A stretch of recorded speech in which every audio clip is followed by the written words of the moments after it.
And now, this is Al Helper saying, don't miss the warm-up sessions before the game of the day. And this summer, don't strike out because your hair is dried out. Use Vitalis with wonder-working V7, the greaseless grooming discovery that does wonders for your hair. Vitalis. In just a moment, the game will get underway. The Falstaff Brewing Corporation of St. Louis, Omaha, New Orleans, and San Jose, brewers of premium quality Falstaff beer, and their distributors everywhere join in bringing you tops in baseball. Mutual's Game of the Day.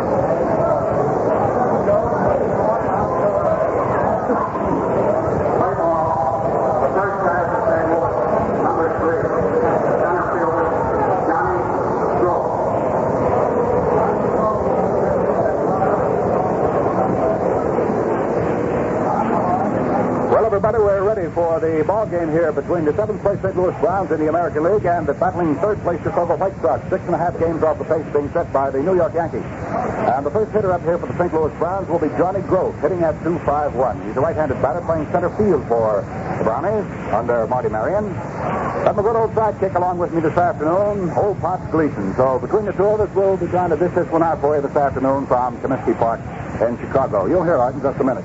There's a pitch to the plate. Fastball by Rogovan is swung on. Hit down to the right side of Nellie Fox. The second baseman doubles it up, fires to first base in time, and Groth is out on one pitch ball. Well, that happened pretty quick, Art. If the rest of the ball game's this fast, that's all, brother. Yes, sir, that Fox has really been great, Al, down this drive the White Sox have been making. Boy, I want you to know that boy hustles at that second base slot anytime. Anytime he's in uniform, got a pair of spikes on, he's out there running. Well, here's a guy who can cuff that ball for you. For the St. Louis Browns, their left-hand hitting right fielder, Dick Kokos.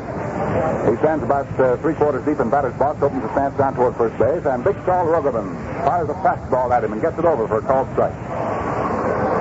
This broadcast, authorized under the broadcasting rights granted by the Chicago White Sox, solely for the entertainment of our listening audience. And any rebroadcast of this ball game without the express consent of the White Sox is prohibited. Now the pitch to the plate to Kokos. In it right, low, and the count is 1 ball and 1 strike. Dick Kokos batting at 268. He's the second man up for the Browns here as Rogovan pitches. Kokos swings. There's a high fly ball hung out into right field. Going back deep for it, right up against the board. Leaping, he cannot get it. It's into the right field stand for a home run. Dick Kokos, a home run, lofted into the right field stands here to put the Browns out in front, 1-0. Sam Mealy went back, leaped high on the boards and couldn't get it. That's the 15th run batted in. For Kokos, hit number 1, run number 1 off Saul Rogovan. That ball didn't look as though it was going to fall in there at all. It was sort of lofted high. Dick Kokos comes along and gets the first home run for the Browns in the month of July. That brings his total to 4 now. That's the 42nd home run the Browns have manufactured to date. Now hitting right-handed is Roy Stevers batting at 232. Swings on the first pitch and hits it right back to the mound. Rogovan grabs it, fires it over to Fain at first base, and that is the second out here in the top first inning. Well, this ball game has gone boom, boom, boom so far. The left fielder, batting number 4 in the order, is the right-hand hitter, Don Lenhart. Lenhart's hitting at 284. 1-0 in favor of the St. Louis Browns. Kokos lofting a home run into the right field stand, 352 feet away from home plate. Rogovan kicks, delivers a fastball, fired through at the knees to Don Lenhart for strike 1 call. 1-0 in favor of the St. Louis Browns. Last night, the Browns stopped the winning streak of the Chicago White Sox. Beat them 4-2. Pitch to the plate is over. Nice curveball for called strike 2. Don Lenhart's a big guy. Stands about 3/4 deep at the plate. Straightaway stands to the pitcher. Big Rogovan, who is trying for his 5th win of the year and right now is 1 run behind. Rogovan has won 4 and has lost 9. Big fella throws a fast curveball, swung on and missed for strike 3. And that is all for Lenhart here and the Browns in the top half of the first inning. One big run for St. Louis on one base hit. Kokos' fourth home run of the year lofted into the right field stands with the bases empty. There were no errors, and nobody was left on. So the score at the end of the first half of the first inning. The St. Louis Browns won, and the now coming to bat Chicago White Sox, nothing. For the last half of inning number one, it'll be Fox, the second baseman, followed by Ferris Fain, the first baseman. Minnie Minoso, the left fielder, will be the number 3 hitter for the White Sox. And if anyone else is needed, then we'll have the number 4 hitter in the order, Bob Elliott. That's the veteran Bob Elliott, who was with the Browns before being dealt over here to the White Sox just a few days back.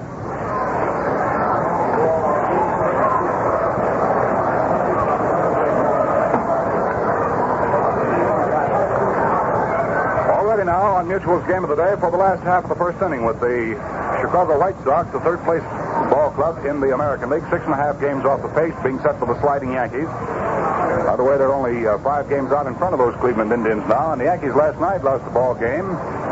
Means now that they've lost 8 straight. Milwaukee last night picked up a win in the second game from Cincinnati, and that's why night doubleheader. So they stopped their losing streak at 8, and the Yankees have 8. And they'll be attempting to stop their losing streak in today's play. We'll have the other scores of the other ball games, starting pitchers and so forth for you in just a moment. Art's working on them, and as soon as he has them, well, we'll be ready. Dick Littlefield is going to pitch now to Nelson Fox, left-hand hitting first baseman, batting at .261 for the Pale Hose. We'll set the Browns for you defensively in just a moment. Littlefield pitching, delivers, and Fox takes a fastball, 5 through for a strike. Behind the plate is Clint Courtney. First base is Roy Sievers. The second baseman for the Browns, Bob Young. The shortstop is Bill Hunter. At third is Bob Elliott. Curveball to Fox is low and outside. His count is 1 ball and 1 strike. Out in left field is Big Don Lenhart for the Browns. The center fielder is Johnny Grove, and in right field we have Dick Kokos. Plate umpire Charlie Berry looking down over the shoulder of Clint Courtney. As Littlefield, the left-handed pitches, Fox swings on it, drives one into right field, and it's in there for a base hit, going all the way back to the wall. Nelson Fox is on his way to second. Look at that little fellow run. And pulls in there standing up with a 2-bagger.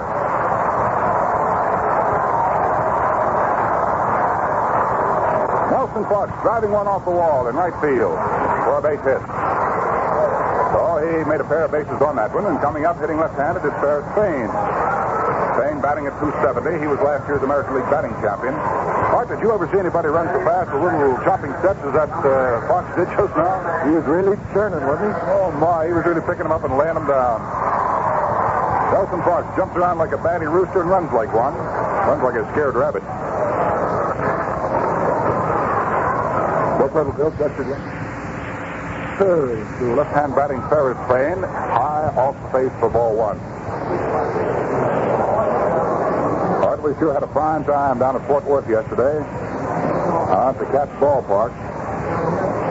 Really something. There's a fastball swung on by Fain. A line drive hit out into right field. Dick Kokos comes up to it, has the range, grabs it, throws in, and there goes Nelson Fox tagging up, going into third, sliding. There's Fain is out on the line drive to Dick Kokos in right field. Fox tagging up and moving over on the line drive to third. Now we have Minoso. Minoso is the number 10 hitter in the American League percentage-wise. His batting percentage stands at .307. Hits him right-handed, and with 1 out, the tying run is on at third base. A 1-0 ball game in favor of the St. Louis Browns, who walked out here in the first inning, and Kokos hit a home run, his 4th of the year, into the right field stands to put the Browns out in front 1-0. So Littlefield, in danger of losing that 1-run advantage, gets ready to pitch now to right-hand batting Minnie Minoso. Infield pulls up, hoping, of course, to get a chance to cut Fox down at the plate. There's a change-up curveball thrown by Littlefield to Minoso off the hands inside for ball 1.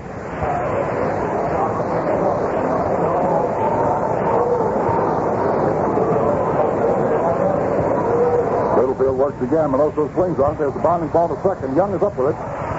Drives the runner back to third base, fires over to first in time, and Minoso is out. So that brings on Bob Elliott, batting at .261. Bob Elliott coming up there, hitting right-handed. That's Yes, sir. Yesterday at the Fort Worth Ball Club, we had quite a time at LaGrave Field, along with Dizzy Dean, Gene Kirby, Carl Jonas, Spencer Harris, the president of the Fort Worth Cats Ball Club, is a terrific host. Certainly did put it on for us yesterday. We deeply appreciate everything that happened to us in Fort Worth yesterday. Ready for the first pitch now to the right-hand hitter, Elliott. In a drive, high off the face for ball one. Ball has an overly closed stand, feet wide, spread apart. In comes the pitch. Let up curveball over at the knees. And the count on Elliott is 1 ball and 1 strike. 1-1.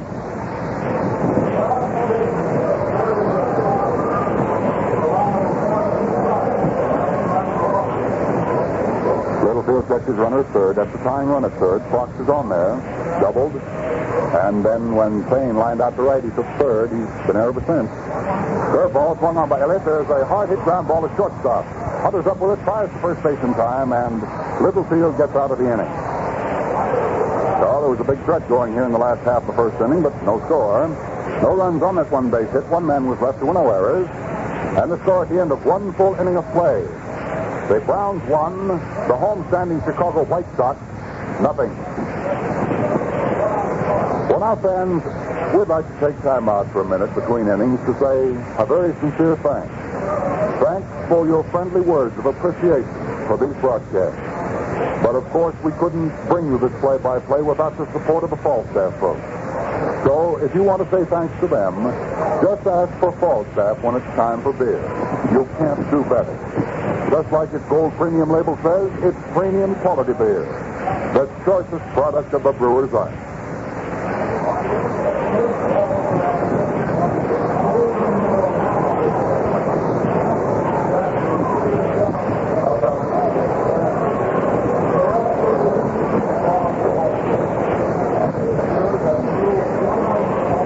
Into the top half of the second inning here at Comiskey Park in Chicago. The sun has been lost for the moment as once again an overhanging cloud has come between the sun and the folks here in the ballpark. Talking about the folks in the ballpark, let's receive the wire from Fort Lauderdale, Florida. From Scorecard Harry and all the fans down there, saying that they listened yesterday to Mutual's game of the day out of Fort Worth. And that they listen every day to Mutual's game of the day down at Fort Lauderdale, and we're very happy. Said that they're hoping that the Fort Lauderdale Lions stay up on top in the Florida International League for Pepper Martin's sake. Well, old Pepper Martin's quite a boy. He's got himself quite a manager down there. Very colorful gentleman. And the gentleman he is. We're ready now for the first pitch here, the top half of the second inning. Clint Courtney batting at 256. Bernard, he's hit safely in how many ball games now? I think he's 8 for 12. He's he's raised his average 50 points in this road trip, Al. How about that, huh? The left-hand hitter goes after the first pitch and knocks it foul off the handle of the bat for strike one. Saul Rogovan pitching here for the White Sox this afternoon. Down comes the next pitch, over. That's called strike 2. No ball, 2 strikes. We're in the first half of inning number 2. Courtney to be followed by Dyke and then by Young. 1-0 in favor of the St. Louis Browns. Rogovan ready, delivers a fastball right off Courtney's kneecap. That's ball 1. 1 ball and 2 strikes. We were speaking a moment ago about the Florida International League. Just before I left the hotel, phone rang, and on the other end of it was a guy by the name of Ben Chapman. I know you remember Ben. Quite a figure in Major League Baseball. There's a curveball to Courtney high. Count at 2-2. And just as soon as we find out what happens with Courtney, I want to tell you what Ben Chapman, the manager of the Tampa Smokers of the Florida International League, told me on the phone. I really think it's something. I'd like to pass it along to you fans. Now for the 2-2 pitch. Rogovan takes his sign from Red Wilson, his battery mate. Here's the 2-2 delivery. Rogovan's fastball is swung on by Courtney, dragged down to the right side. Payne deep behind first up with it. Fires to Rogovan covering, and Courtney is out. So we have one away here in the top of the second inning. Well, Ben Chapman said on the phone to me just about an hour and a half ago, he said, Al, we think something's happened down here that you'd like to know about. I said, what's that, Ben? He said, a group of businessmen and civic leaders in the city of Tampa have purchased, they've bought the franchise of the Tampa Smokers, and they've turned it into a non-profit organization. All the profits, all the monies that will be made by the smokers from here on out will go to all charitable organizations, such as the Boys Club and the Institution for the Blind and things of that sort. And I don't think this has ever been done in baseball before. I think they're setting the pace for things of this nature down at Tampa, Florida. I would like to send our congratulations along, at least for the experiment that will be tried by some civic-minded men and businessmen down in the city of Tampa. By the way, tomorrow at the Floridan Hotel, they're going to have a meeting at 7:30 o'clock, and we sincerely hope that you folks down around Tampa who are interested in this venture will get over to the meeting, because the doors will be thrown open and you'll be able to come in. Now hitting right-handed will be Jimmy Dyke, batting at 204. And the first pitch to Jimmy Dyke of the Browns here is a fastball low for ball one.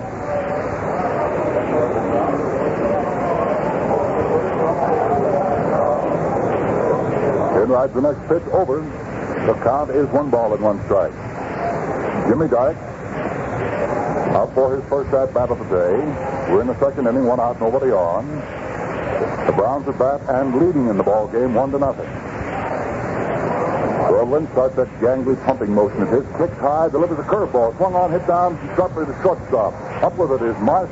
The throw to Ferris Payne at first base by a stride, and that's all for Dyke.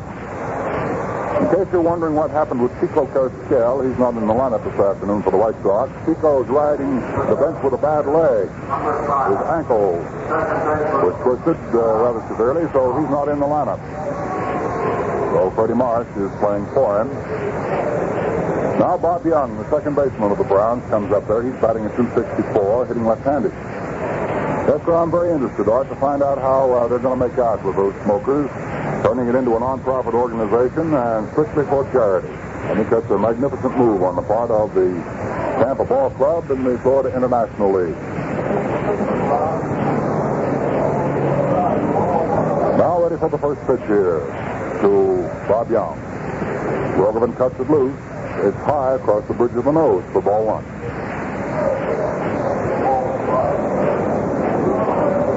Two outs, nobody on. Top half of the second inning, score 1-0 in favor of the Browns. Rogovan works. The fastball swung on, hit out in right center field. There's a pretty well tagged ball that might be in there. It is up against the right center field wall. On his way to second base is Young and holds up there with a stand-up two-bagger. He really smacked that one for 2 bases. In the right center field, right up against the wall. That has to be hit about 400 feet from home plate. So there is hit number 2 off Rogovan. And the batter coming up is Bill Hunter, the shortstop. Hunter is batting at 261. Well, I've got to say this, Art, that both of these hits that have come off Saul Rogovan have really been tagged. Yeah, that wind's helping him a little bit too up there, Al. Yeah, that's for sure, Art. Let's see. We're going to watch this guy intensely. They're not going to monkey around with Hunter. They're going to walk and get the little field. So there's ball one way outside. The order has been put out. Put the man on. While they're putting him on, we might run over the results of last night's Major League scores in case your paper didn't get a chance to carry them. Some of the games were pretty late. Yesterday in the National League, Chicago defeated St. Louis 10-3, and Cincinnati split with Milwaukee. They won the first game 6-3 from the Braves. The second game was 1-6-4 in favor of Milwaukee. The second game went 10 innings too. The Pittsburgh Pirates defeated the New York Giants last night 3-1, and in 10 innings, it was Philadelphia defeating Brooklyn 10-9.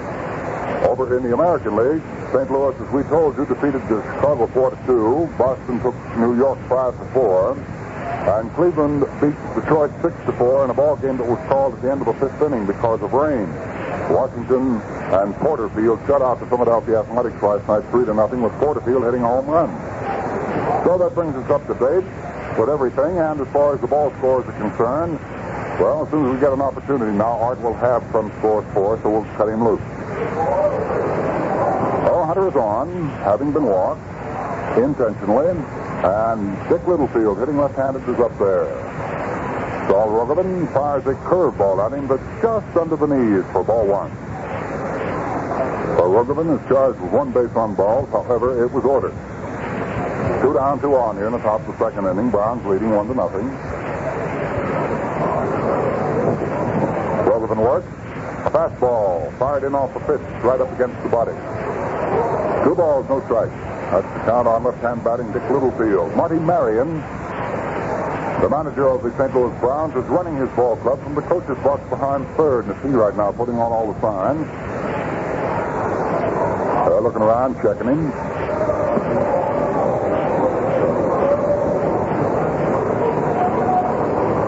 Now here's Rogovan checking his runners. Delivers 2-0 to the plate. A fastball swung on and hit back through the middle for a base hit. Littlefield singles into right center field. Here comes the runner around third on in to score. So Littlefield comes through with a spike line drive into right center field to get himself an RBI. Thank goodness, even the pitchers are rearing up here this afternoon. That's run number 2 off Rogovan. Bill Young came tearing around third and right on in to score on that one. Running right behind him, Bill Hunter, legs all the way into third base. And the batter coming up there now is Johnny Gross, the leadoff man. 2-0 in favor of the St. Louis Browns. Talking with Bill Beck just before the ball game started. He was down in the press room. Said he just wanted to travel along with the ball club and see that everybody was out there going. Well, you can see them out there going this afternoon. These Browns are determined. They've won 27 ball games. They're trying to pick up their 28th this afternoon. Rogovan pitching to Johnny Grove, whom he got on the ground ball in the first inning to second base. Delivers him a curveball inside off the chest for ball one.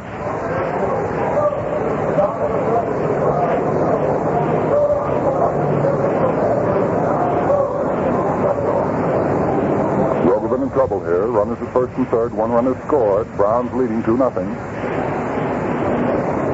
Rogovan takes his time from Wilson. We have some activity now down in the bullpen for the Chicago White Sox. It looks like Dory warming up. They're out behind the center field fence in the bullpen. It's pretty hard to see them from here. Pitch to the plate is over but low, and the count is 2 balls and no strikes on Johnny Grove. Also, Sandy Consuegra throwing in the bullpen for the White Sox. Paul Richards will have a couple of guys on tap if Rogovan should falter here anymore. Runners at first and third. The pitch is made and taken over the outside corner. Just waist high for a called strike. So Johnny Grove now has moved the count to 2 balls and 1 strike. We're in the first half of the second inning. 2 out. 1 run has been scored. There are still 2 men on for the Browns. Second base is open. First is occupied by Dick Littlefield, the pitcher who slammed in the run with a line drive single into right center field. At third is Bill Hunter. There's a sidearm delivery that's over nicely on the outside slice at the knees for a called strike 2. So the count on Grove now is 2 balls and 2 strikes. Grove calling for time is Charlie Berry. Allows it. Grove dries his hands and steps back in. It's hot here in Chicago this afternoon. At a temperature hovering near the 100-degree mark. Wind blowing in from behind center field is just enough to keep the shirts dry, and that's about all. But it's warm. Everyone's sitting around enjoying the sunshine. Runners at first and third taking lead.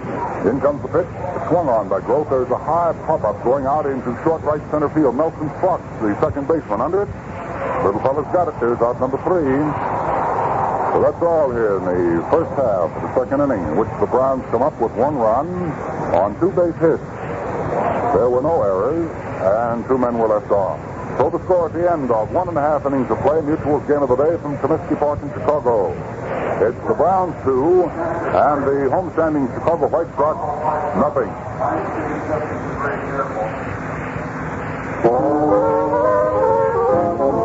Did you ever wonder what the players say when they gather round the mound?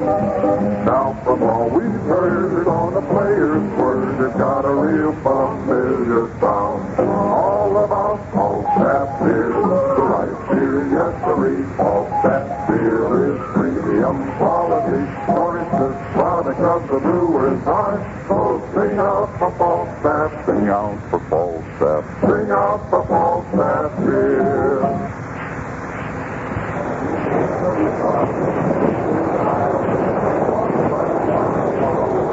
Well, we're moving into the last half of the second inning, and before we get started here, we have a minute or two's time, so let's get old Pop Gleason in here with some of the scores. Art, how about you, buddy? Right, Al, in the American League, at the end of 2 innings, it's scoreless up at Fenway Park in Boston. For the Yankees, Johnny Shane is pitching, and for Boston, Mel Parnell. Cleveland is playing at Detroit, not yet started, and Washington and Philadelphia playing a night game. At the end of 5 innings, at Polo Grounds, New York, the Giants 3, Pittsburgh 1, Magley going for the Giants, Lindell for Pittsburgh. Milwaukee and Cincinnati not yet started. Philadelphia, Brooklyn, and Chicago, St. Louis, both night games. Al?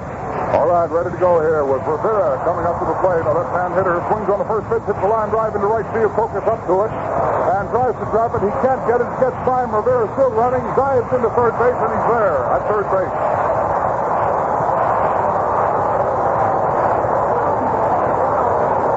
That'll undoubtedly go as a 3-base hit. A 3-base hit. The official score just comes up with it. A 3-base hit for Jim Rivera. Pounded by Dick Kokos in right field. And you should have seen that Rivera diving into third. He lost no time whatsoever. And for the White Sox, that's their second hit in the ball game off Dick Littlefield. And now the potential first run for the White Sox is on at third base, and Sam Mealy, batting at 279, comes up there. Mealy has 34 runs batted in, has his opportunity of picking up his 35th right here and now. The infield on the left side, bobs up, and they're playing shallow, despite the fact that this hitter up there is a right-handed batsman. Now we're ready to go. That is the 6th triple for Jim Rivera this year. He really pounded that one right by Dick Kokos, who came in fast and tried to trap a low-line drive, and it got by him. Bounced right over his shoulder, right out to the wall, the right field. Jim Rivera just kept right on traveling. Now the first pitch to the plate is over for a called strike to Sam Mealy. Sabbath Mealy watches a curve whistle by high and outside for ball 1. 1 ball and 1 strike. Down rides the next pitch. Littlefield's curveball is swung on and missed for strike 2.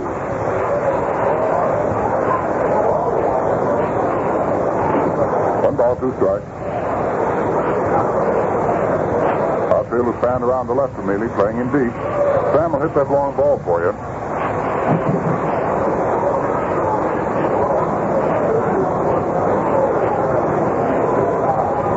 Set. Littlefield pumps. The left-hander throws the fastball. It's over at the knees for called strike 3, and Sam Mealy knew it. So there's the first out here in the second inning. That's the first strikeout for Littlefield. Red Wilson is coming up there now.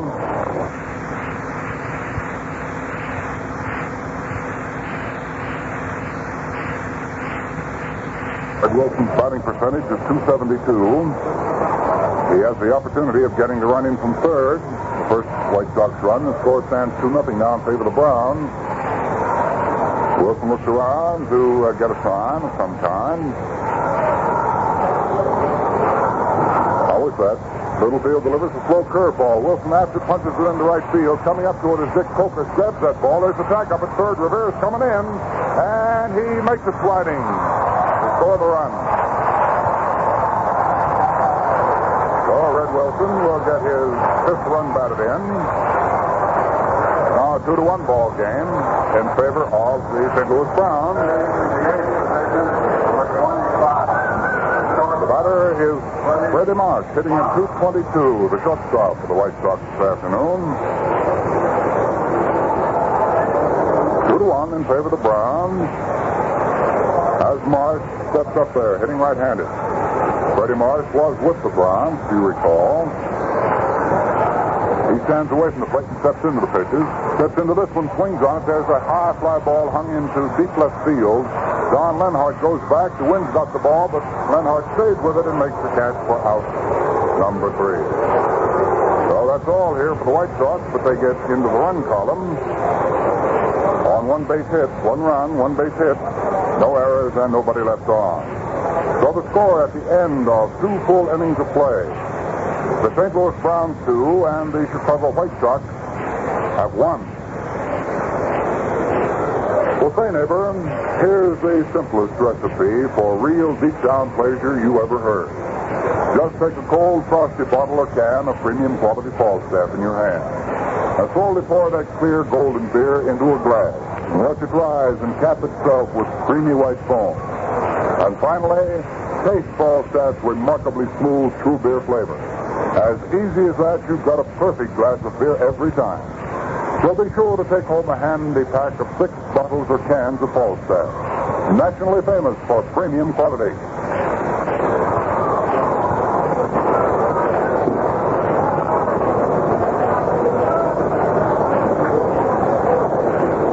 Now we're moving along to the top half of the 3rd inning here on Mutual's Game of the Day from Comiskey Park in Chicago.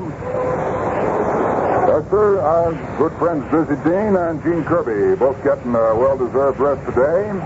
So, old Pop Gleason and I sitting right here at Comiskey Park in Chicago, beating our gums together and talking about this one. All right, you're sort of a sight for sore eyes, buddy. Haven't seen you for quite some time. Still here, Al? Yeah, I see you are, boy. You're always welcome on this microphone, too, and that you know. Still getting fat and sassy. Yeah, I don't know about that fat. You look about the same as you did in 1950, but you're sassy. You're twice as sassy as you used to be. Ready to go here now in the 3rd inning. First man up is Dick Kokos, hitting left-handed. Ready for the first pitch now by Rogovan. Then it comes a slow curveball, and Kokos swings and doesn't get. Ooh, did he go for that one? He certainly was looking at that right field wall again. Strike 1, the count on Dick Kokos. Rogovan's curveball is over and good for a called strike. No balls and 2 strikes.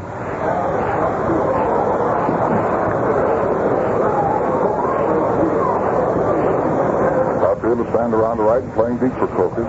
He can poke him. Now the 0-2 delivery by Saul Rogovan. In it rides fastball way inside, and that almost got Kokos. Right on the short rib. He just dived out to the right to keep him being flunked by that one. Kokos is not a little guy. He's a pretty plump, rotund fella himself. All right, stepping back up to the plate. Stands about only 5'8" and weighs about 180 pounds, so you have an idea about how round this fella is. 1 ball, 2 strike count on him. Rogovan's fast pitch is swung on. There's a line drive hit into right field. Sam Mealy is over to the right, under it, and makes the catch for the line drive for out number 1. Liner to right field. Roy Severs, who tapped weakly back to the mound in the 1st inning, becomes the batsman now for St. Louis. Roy Severs at game time was hitting at .232. Pretty good sized guy. Hits him right-handed. As soon as we find out what happens here with Roy Severs, we'll be pausing for station identification, so stand by, fellas. First pitch is swung on. There's a high fly ball hit deep into center field. Way back goes Rivera, still going back. Under it now and makes the catch. Well, we have 2 outs here in the top of the 3rd inning, and before Lenhart comes up there, let's pause 10 seconds for station identification. This is the Mutual Broadcasting System.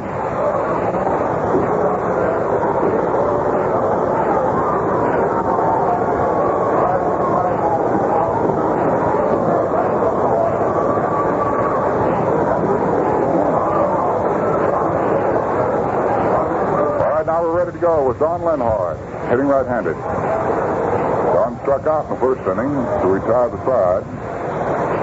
Yes, you just tuned in with us. It's a 2-1 ball game in favor of the Browns over the Chicago White Sox. 2 down, nobody on, top of the 3rd. Rogovan pitching to Don Lenhart. He does. Lenhart swings and doesn't get it. That's strike 1.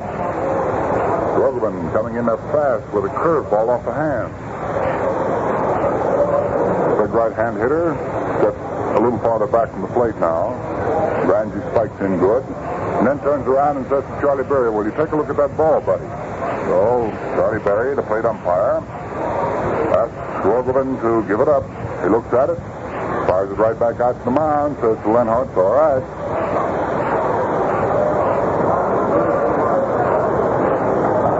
Now Rogovan's ready. Delivers. Over but low, and the count is 1 ball and 1 strike. Rogovan's ready again, wasting no time on his pitch. Fires away, low, under the knees for ball 2. 2 balls and 1 strike. First half of the 3rd inning. Pencil is all squared away and ready. He'll be pouring 4th, 5th, and 6th in the 4th, 5th, and 6th. Fastball swung on, hit right back past the mound, right out into center field for a base hit. Don Lenhart singles right up the backbone of the diamond. That'll be hit number 4 off Rogovan. 2 outs, 1 on here in the top of the 3rd, and Clint Courtney becomes the batsman. The little bulldog who does the catching for the Browns.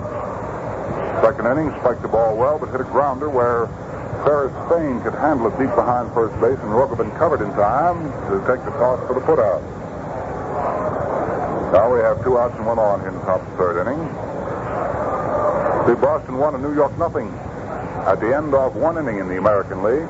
1-0, the Red Sox over the Yankees. First pitch to Clint Courtney is inside for ball 1. At the end of 3 innings, 1-0, Boston over New York. I think I said at the end of 1, didn't I, all right? That's right. At the end of 3, though, huh? End of 3, 1-0 in favor of Boston over the Yankees. Next pitch to play to Courtney is a fastball low. And the count on the little fella is 2 balls and no strikes.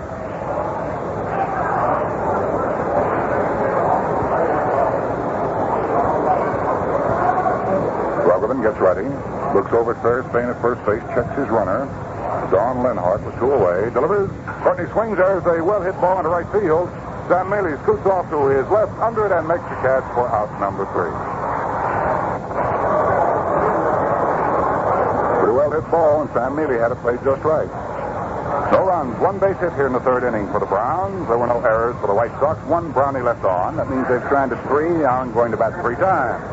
And the score at the end of the first half of the 3rd inning. The Browns 2, the Chicago White Sox 1. Tickets for this game are now on sale at Listening Park, Wrigley Field, and down. For the last half of inning number 3, we're going to have Saul Rogovan, who is a pretty fair hitting pitcher, to be followed by the leadoff batsman, Nelson Fox, and then Ferris Spain. Courtney will make the last out here in the 3rd inning, back putting on the protector, getting ready.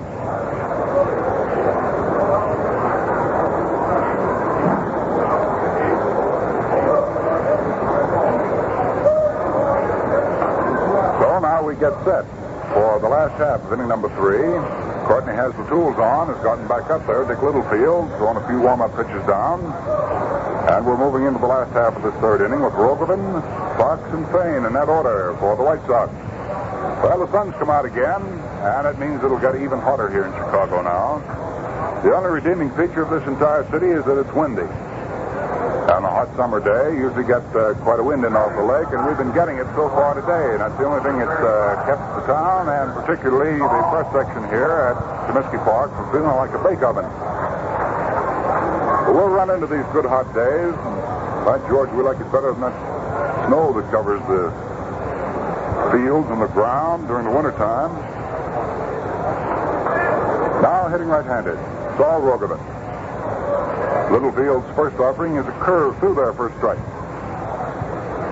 Comes right back with a fastball and misses with it low inside across the shins to Rogovan.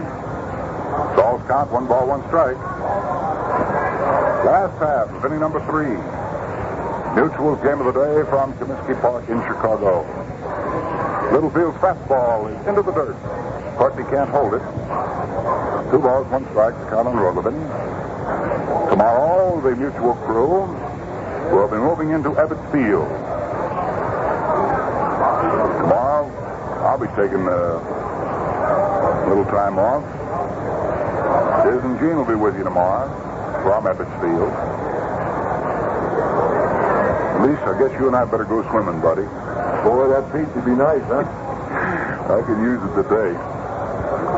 Littlefield gets ready, kicks high, throws, way outside for ball 3. So the count is 3 balls and 1 strike on Saul Rogovan, opening the last half of third inning here for the White Sox at Comiskey Park. And they're behind as the Browns lead them 2-1. We've had 1 home run in the game so far. Dick Kokos struck a home run in the first inning with the bases empty. Pitch to the plate to Rogovan is outside and low for ball 4. Well, this is the guy that Littlefield didn't want to lose, and he lost him. That's the first base on balls given up by the St. Louis left-hander. Nelson Fox is to start the second batting go-round for Chicago. Nellie came up in the first inning, lined one down the right field line up against the wall for 2 bases. So he has 1 hit and 1 try. Little fella choking up on the wood, stands in batter's box deep, or hugs up tight against the plate.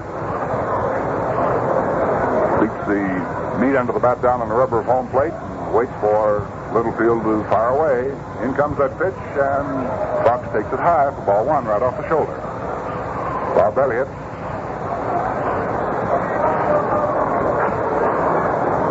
just come up and selected a bat. That's sort of an optimistic move. There's a curveball thrown to Fox over for a called strike. Count is 1 ball and 1 strike. Bob Elliott's behind Minnie Minoso, but still he came out and selected a bat. Guess they must be figuring on doing a little of that go-go stuff they've been talking about around Chicago here. Pitch to the plate to Fox is over but high, and his count has moved now to 2-1. 2 balls, 1 strike on Nellie Fox. Nobody out, 1 on here in the bottom of the third. So the tying run for the White Sox is on in Saul Rogovan, who was walked. Down comes the pitch. Fox runs up on it and bluffs the bunt, takes the pitch, and it's outside for ball 3. 3-1. Courtney bluffed the throw down to first, and Saul Rogovan came hustling back in there. Saul's a big guy that takes him a little time to move. 3-1. There's still a danger of a bunt, so at third base, Jimmy Dyke is playing up pretty close. Now the 3-1 pitch. Fastball is thrown all the way behind the head of Nelson Fox for ball 4. That ball almost got away from Clint Courtney. So 2 walks have jumped up here in the last half of the third inning. Rogovan goes on down to second now as Nelson Fox moves over and takes his station at first. That's second base on balls given up by Littlefield, and both of them here in the last half of the third inning. So the tying run has been moved to second base on that walk, and the lead run has been placed at first.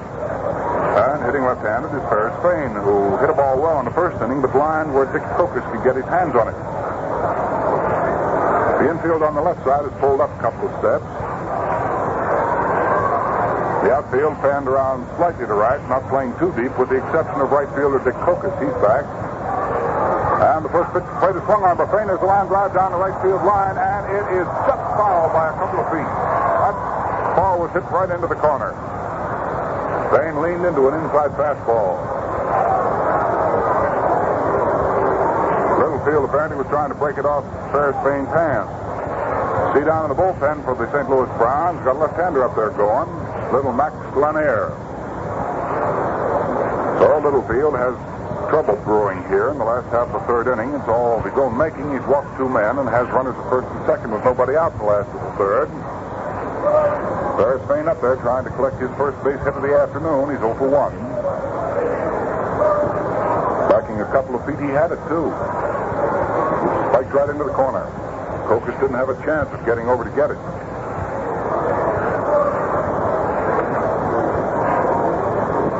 Littlefield taking plenty of time here. Mops his brow with a handkerchief. Looks around, checks his infield and outfield, finds his infield playing up pretty close. Particularly first baseman Roy Sievers is up ahead of Nelson Fox on the first base line. Second base combination playing deep. They're playing up close at first and third. Pitch to plate is swung on by Fain. Here comes a foul ball back right under our microphone. So the count on Spain now. No balls, 2 strikes. Last half of the third inning, 2 base runners on, nobody out. 2-1 in favor of the Browns. The White Sox are threatening now. Max Lanier throws even harder down the St. Louis bullpen as Littlefield gets ready. Down comes the pitch. Fastball swung on and hit foul off to the left of the plate up into the second tier, out of play. What you got there? Out of score, buddy? Yeah, the Pittsburgh Pirates, Al, just tied the Giants at the end of 6 innings, 3-3. Boston won, and the Yankees nothing at the end of 4. Boy, those New York Yankees have really been slipping and sliding around, all right?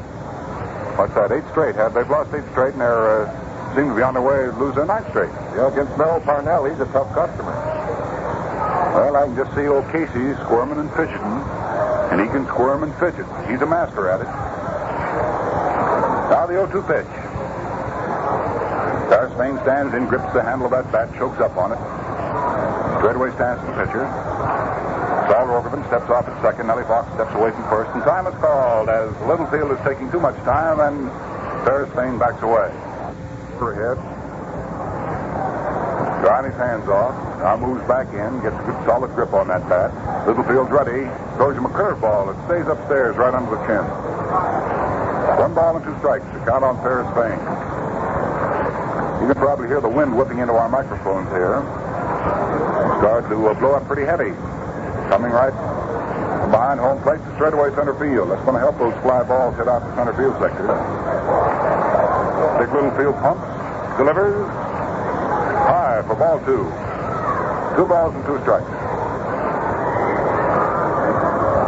Tempo of this ball game will probably slow down considerably as the afternoon wears on because it's hot out in that diamond. To say that these guys were perspiring profusely would be an understatement, and they're drenched already. Now for the 2-2 pitch here on Paris Spain.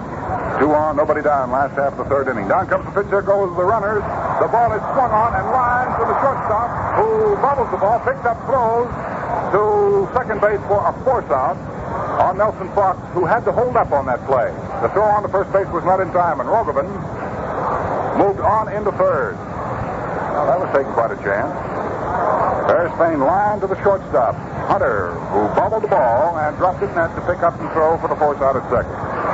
Spain is on at first. Fox forced out at second base on the play. From the shortstop to the second baseman, Bob Young covering. And on the force out, Rogerman moves over to third. Oh, that was more good luck than good management. Minnie Minoso up now. There'll be no error on that. They got the one in the middle. Minnie Minoso, 0 for 1 this afternoon. 307 hitter at game time. First pitch to him is low for ball 1. Infield playing their usual positions as Minoso swings and drills one into center field for a base hit. Rogerman comes in. There goes Minoso on his way to second. The ball still rolling back to the wall. Coming on around is Paris Spain. He's going to try to score. It's a stand-up linebacker for Minnie Minoso.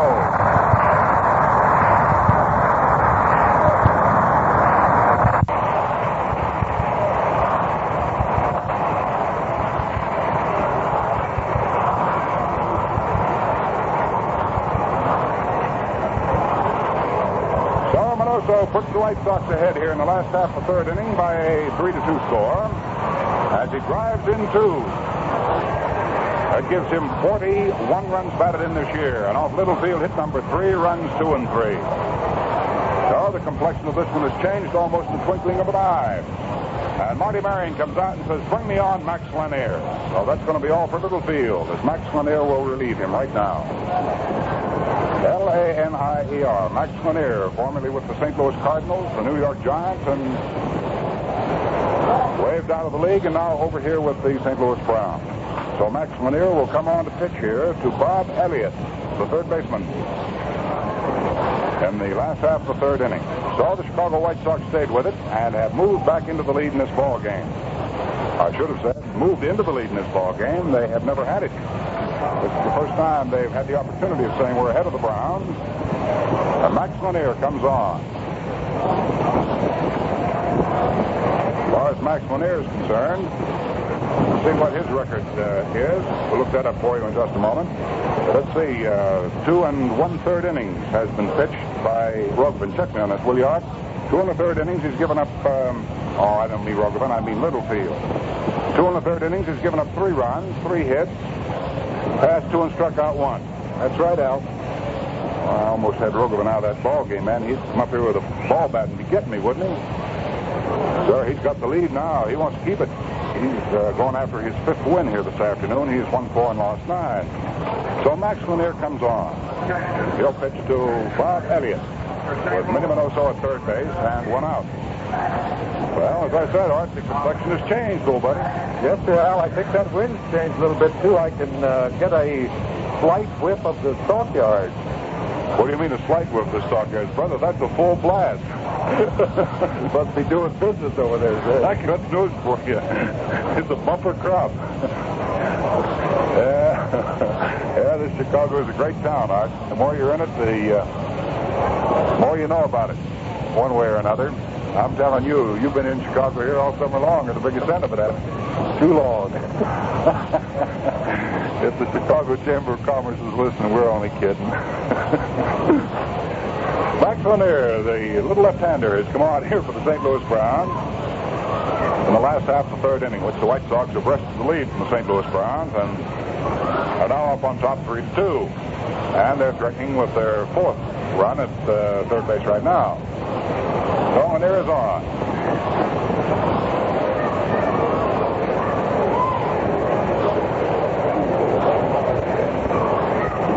Max Lanier's throwing the last of his warm-up pitches now, and he's ready to face Bob Elliott, who grounded out in the 1st inning for Dick Littlefield. This Dick Littlefield won 2 ball games over the Chicago White Sox and hasn't lost one. But both of the 2 wins he has over the White Sox, both of those games, he didn't finish either one. So they got him out of here now. He stands to lose this one. Brownie's infield now is pulled up tight. Minoso at third. 1 out here in the last half of the 3rd, and Bob Elliott standing in. Lanier offers him a soft, easy curveball that is under the knees for ball 1. Minoso has hammered in 2 runs to run his total for the year to 41. Wilson has the other run batted in. Max Lanier, chunky left-hander, looks down at Bob Elliott, his former teammate. Former teammate on the Giants, former teammate on the Browns. Throws him a curveball, and Bob takes it. It's over for a called strike.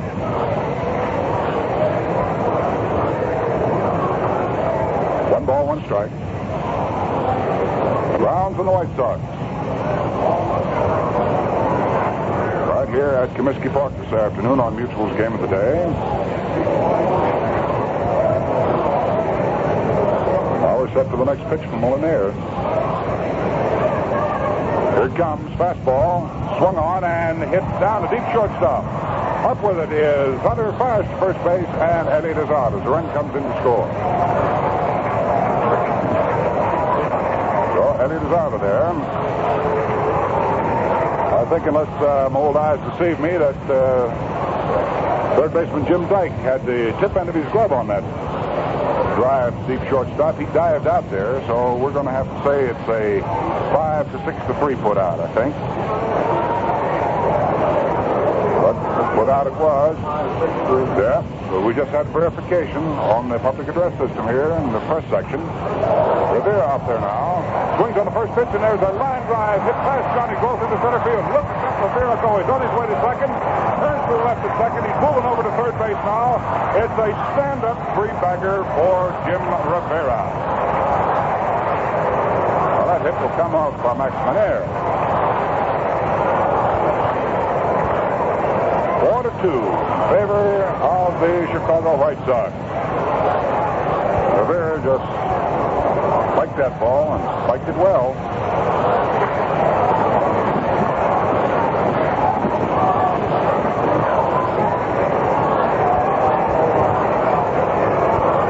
Coming up to the plate now is Sam Mealy. We want to get out there. We want to go out there and pick up a few of those bricks or stones out to weight these papers down. I tell you, it's really blowing up a gale here, isn't it? I thought I had one of those Texas Longhorns here for a minute. Man, I tell you, it really blows down there in Texas, too. You should have been down there yesterday, Art. It was really great. Just enough wind to keep it cool enough to be pleasant.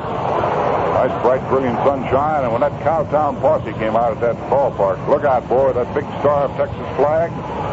You should have seen old Diz right in the saddle there. He was hooping it up with a vigilante. I think we had all the humidity up here in Chicago. Well, you might have had all the humidity up here in Chicago, but not quite all of it. It was a little bit warm. Now, let's see.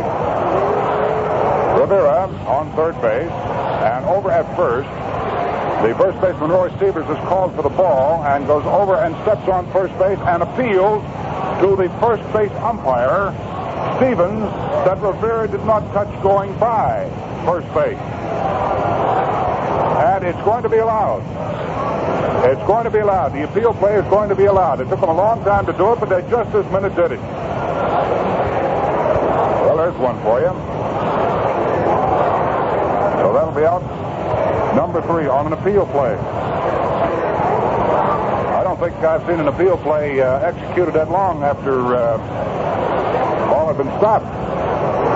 An appeal play. Jim Rivera did not touch first base, and the umpire, Stevens, allows the appeal. So that's all here in the third inning. So 3 runs come in here for the Chicago White Sox on 2 base hits. There were no errors, and nobody was left on. So those things I guess you got to watch out for pretty closely. Well, before we get into the 4th inning,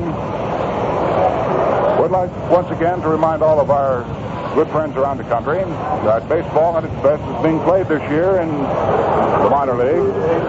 So we sincerely hope that you're getting out to see every ball game you possibly can. Well, right here at the end of 3 innings of play, the score stands the White Sox 4 and the St. Louis Browns 2. Well, isn't it good to be able to relax occasionally with no cares, no hurry, nothing to do but sit back and listen to the ball game? Well, that's just one more detail to complete that picture of solid entertainment and contentment. What is it? Why, a cold bottle or can of Falstaff premium quality beer. Always keep it handy in the icebox, and then when you take it easy, and it's true beer refreshment you want, it's yours, just by filling your glass with frosty cold Falstaff beer. Nationally famous for premium quality.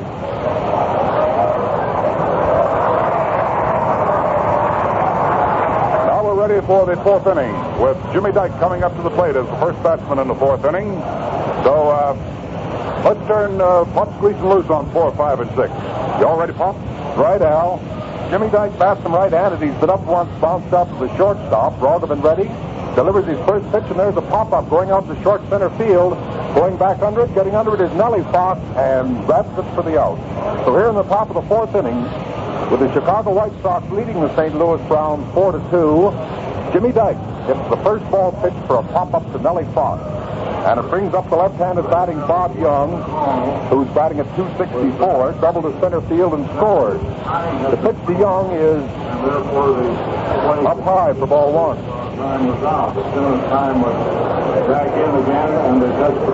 Bob Young bats it left-handed, takes up high for ball 1.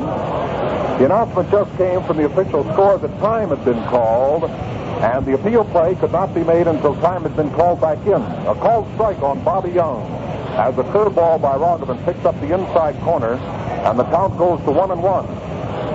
They could not make the play at first until time had been put back in by the umpire, and that was the cause of the delay on the appeal play. A let-up pitch is up high for ball 2, 2-1. The Brownies batting, top of the 4th inning as they trail the White Sox by 2 runs. It's Chicago 4, St. Louis 2. 1 away here in the top of the 4th, and the count 2 balls, 1 strike on Bobby Young. Roggeman delivers a fastball that's high for ball 3. 3-1 the count on Bobby Young. In case you joined us a little bit late, defensively, the White Sox have Minnie Minoso in left, Jim Rivera in center, and Sam Mealy in right. The big right-hander, Saul Roggeman, delivers, and it's low outside for ball 4, and Bob Young gets the base on ball. That's the second walk given up by Roggeman. He walked Hunter intentionally back in the 2nd inning.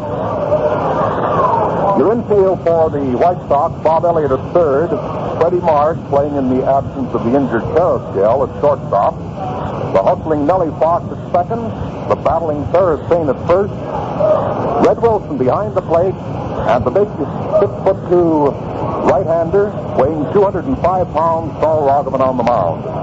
And he's getting ready to pitch now to Bill Hunter. Hunter bats him right-handed, swings and sends a looping fly ball out toward right field. There's Nellie Fox back on the edge of the grass. Sam Mealy comes in, and Mealy makes the catch. So Bill Hunter lifts a soft pop fly to short right field, taken by Sam Mealy. And there are two men out here in the top of the fourth inning. And it brings to bat now Max Lanier, who went in to replace Dick Littlefield. And Max Lanier, although he pitches left-handed, bats him from the right side.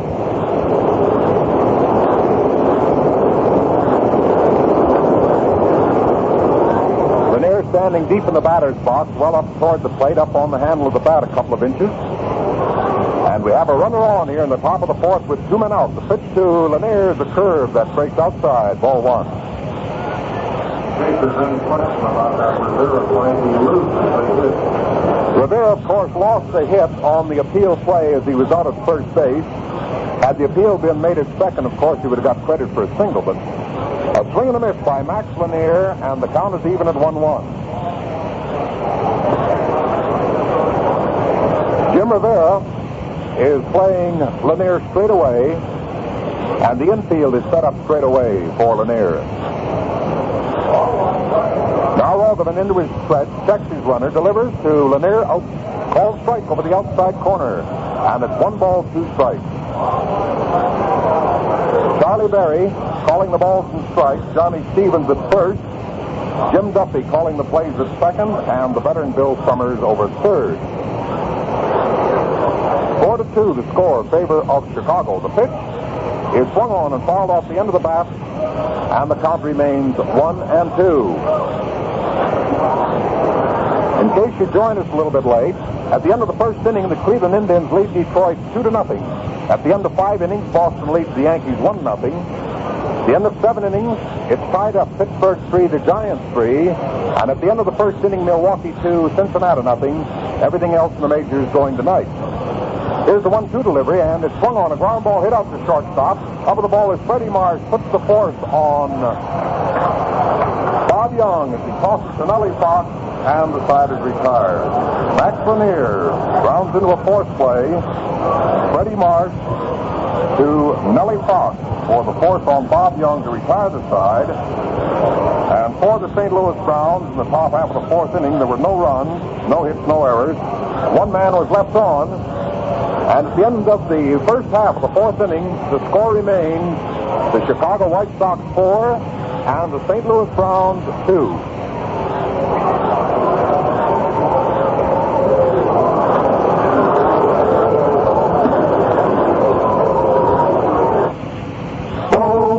Stands out without a doubt, and that requires a sign.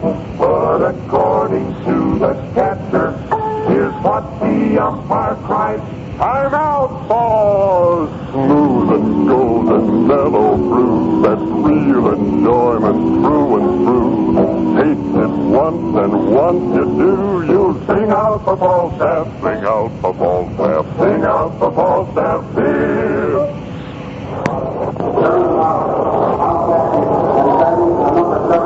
Moving now into the top half of the seventh inning as the storm just blew up here for the Chicago White Sox, scoring 7 runs. The storm brewing up behind us in a lot of dark clouds. And we've got a storm brewing up for you right now as we call on Brother Al Helper to come back in here and take over. Man, I don't know what kind of a storm it's going to be, boy, but we really had something right here. Yes, sir, those Sox have had 11 base hits over their 11 runs. 7 runs. We're ready here in the top half of the seventh inning with Johnny Gross coming up now, and Joris is ready to make the first pitch to him. He does. Whistles a curveball through there for a strike. The new catcher for the White Sox is Sherman Lawler. And Vern Stevens has gone to shortstop. Next pitch is swung on by Goff. There's a high foul ball hit off to the left of the plate. Lawler coming over, getting under, takes the catch for out number 1. So Sherman Lawler's batting in the number 7 position.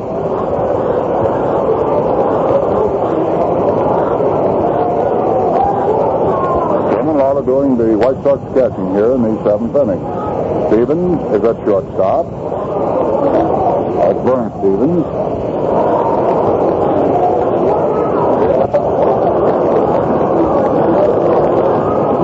We'll catch the rest of the changes for you in just a moment.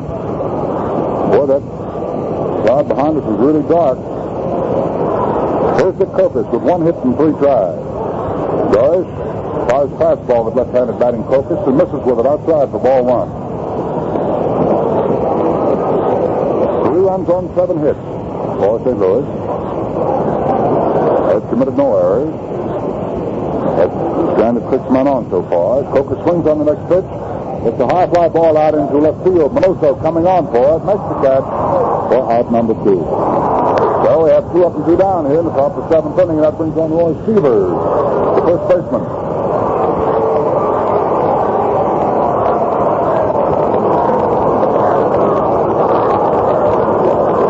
So the White Sox defensively now have Harry Dorish on the mound. Behind the plate, Sherman Lawler. Kane is at first. Fox at second. Vern Stevens at short.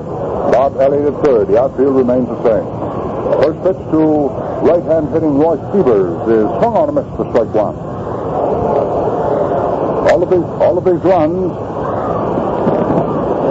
going to help the cause of starting pitcher Saul Rogovan. There's a fastball swung on and a high pop-up. The result out in very short right center field. Going backward is Nelson Fox, the second baseman, under and takes it for out number 3. So there was no trouble in the top of the 7th inning for Harry Dorish. He mowed the Browns down in order. And the score at the end of 6.5 innings of play is the Browns 3 and the White Sox 11.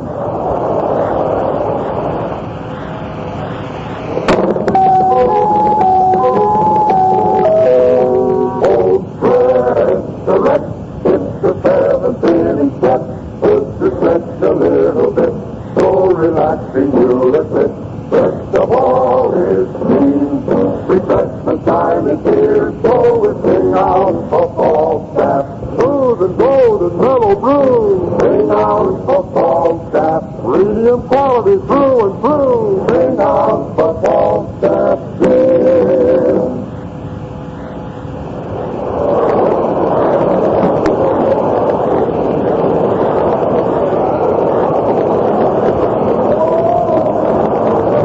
Into the last half of the 7th inning here at Comiskey Park in Chicago, and it's getting exceedingly dark out behind right field, and we may have rain before this ball game has reached its conclusion. However, rest assured it is an official ball game now, so we have no worry on that score. But it's getting very dark here at Chicago. The wind blowing in off the lake, blowing at a terrific clip, and we may have rain as it is being preceded now by thunder. Wind is whipping up down behind center field and bringing up the dust off the diamond. So here we go in the last half of the 7th inning. First man up will be Sherman Lawler, the right-hand hitting catcher, relief catcher. Out of the mound is Bobo Holloman. Makes the first pitch, crossfire, but misses low and outside for ball 1. We've got a dust storm going on right here now. That usually precedes the rain. Curveball thrown by Holloman is in off the hip for ball 1. Other ball 2. 2 balls and no strikes. As soon as we find out what happens with Sherman Lawler, we'll have a quick pause for identification. Lawler watches the fastball slide off outside for ball 3. 3 balls and no strikes. Getting gray. It's getting very dark here in Chicago now. The wind is blowing very stiffly from behind center field. Pitch to the plate to Sherman Lawler is a fastball over for called strike 1. 3 balls and 1 strike is the count on Sherman Lawler. Holloman's next pitch is swung on by Lawler. There's a high, tremendously high fly ball into right center field. Getting under it is Dick Kokos, the right fielder, and makes the catch for out number 1. That'll bring up Vern Stevens. Before he comes up there, let's pause 10 seconds for station identification. This is the Mutual Broadcasting System.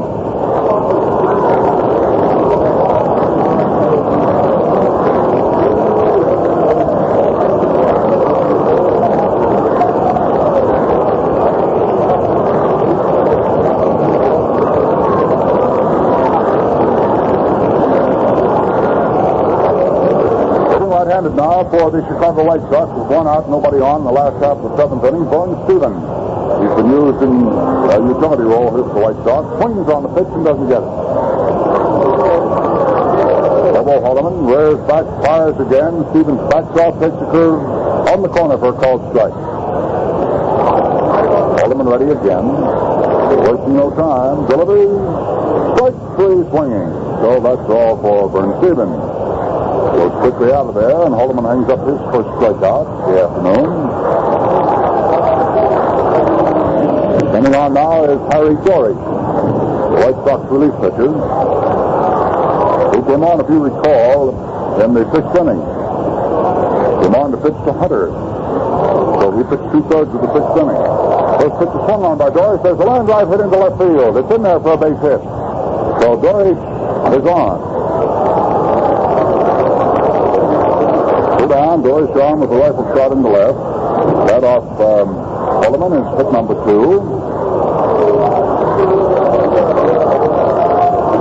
That's hit number 12 all told for Chicago. Still continues to be dark and threatening here, but so far we haven't had any rain. Now the freshman kicked up and swirling around over the field makes it look sort of brownishly hazy. Batsman is Nelson Fox. Second baseman starting the first batting go round for Chicago. He's been up there 3 times officially and has had 3 doubles. Takes the first pitch across the shins on the inside for ball 1. Dory's the base runner at first for the White Sox here in the last half of the 7th inning. 11-3 in favor of Chicago over the St. Louis Browns. Holloman's fastball is inside off the belt buckle. Ball 2 to Nellie Fox. 11 runs on 12 hits for Chicago. 3 runs on 7 hits for the Browns. In comes the next pitch, fastball, low on the inside. 3 balls, no strikes. Mr. I don't blame old Pops. 6 runs in the 6th inning. He really had a merry-go-round working, didn't he? 3-0 delivery outside for ball 4. So Nelson Fox throws his stick away, moves off to first base, and Harry Doris walks down second. Off Holloman, that's base on balls number 1. That's the first base on balls to be picked up this afternoon by the White Sox off the pitching of the St. Louis Browns. Littlefield, Lanier, Stewart, Bliska, and now Holloman. Batting left-handed is Bear Spain. Burhead's gone 0 for 2 this afternoon. He sacrificed once and walked once. He's up there for the 5th time swinging that lumber. 2 down, 2 on, last half of the 7th inning. There's that thunder rattling around here in these Chicago skies. Looks as though it's raining outside the ballpark, but so far we haven't had any in here. That pitch to the plate is up above the letters. Ball 1 the count to Bear Spain.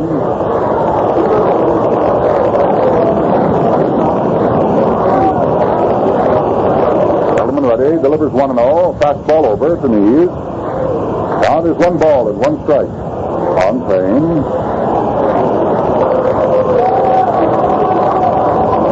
11 runs have been batted in here by the White Sox this afternoon. Minnie Minoso has 5 of them. He's having himself quite a day. Curveball, looks like a screwball breaking outside to a left-hand hitter. Ball 2. 2 balls and 1 strike to count on Bear Spain. Runners at first and second, 2 down, last of the 7th. Holloman's given up 2 hits so far, no runs. Spain swings on the next pitch, dumps it down along the left field line. It's in there for a base hit. Here comes Dory tearing around third. He's coming in to score. There's the pickup. Nelson Fox is going to try to score. The throw comes in. Not in time. And Fox scores also.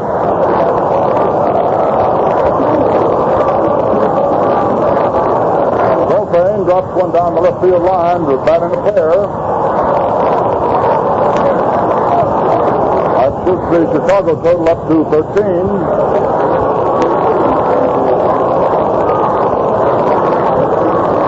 Was wasting no time. He was tearing around at third base. Harry Dory easily scored from second. Bagger hit into left field right down the line. And here comes the rain. Brother, it's really coming. And the plate umpire, Charlie Berry, says, wait a minute, boys. Let's hold this one up. Let's hold this one up and see what's going to happen. So the rain came right after Ferris Payne double. So, being held up right now. Let's see how long it's going to be held up. So it's all entirely up to the umpire. Right now, it's 13 runs on 13 base hits for the White Sox. And for the St. Louis Brownies, 3 runs on 7 base hits. Neither side has been charged with an error here this afternoon. 6 men have been left on so far by the Browns and going to bat 7 times. And 4 men have been left on by the Chicago White Sox. It means simply that they have been moving them off the bases and the Browns haven't. So the ball game is going to be held up for a little while. Do we see whether or not it's going to rain hard enough to stop this one completely? Actually, right now the rain is slackened off, so we can hardly see it. Sort of came down in one of those April showers coming here on the first day of July in the Windy City.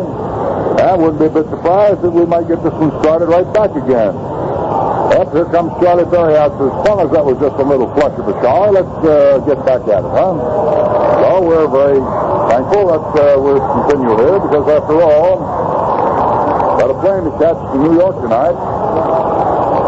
And while the canvas is being taken off home plate and pitcher's mound, got a couple of wives we'd like to acknowledge. One from Childress, or is it Childress, Texas?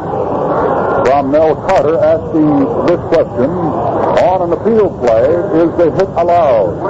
Well, it all depends. In the case of Jim Rivera this time, it was not allowed because he didn't touch first base. Memphis, Tennessee sends a wire. And an old friend of ours, the toots of trumpet in the band. We call him Cousin Jimmy. Cuz wants to know which of the two of us have the tougher one-nighters. We playing with the band or me on the baseball circuit? I don't know. I guess it's a little cross-up of both.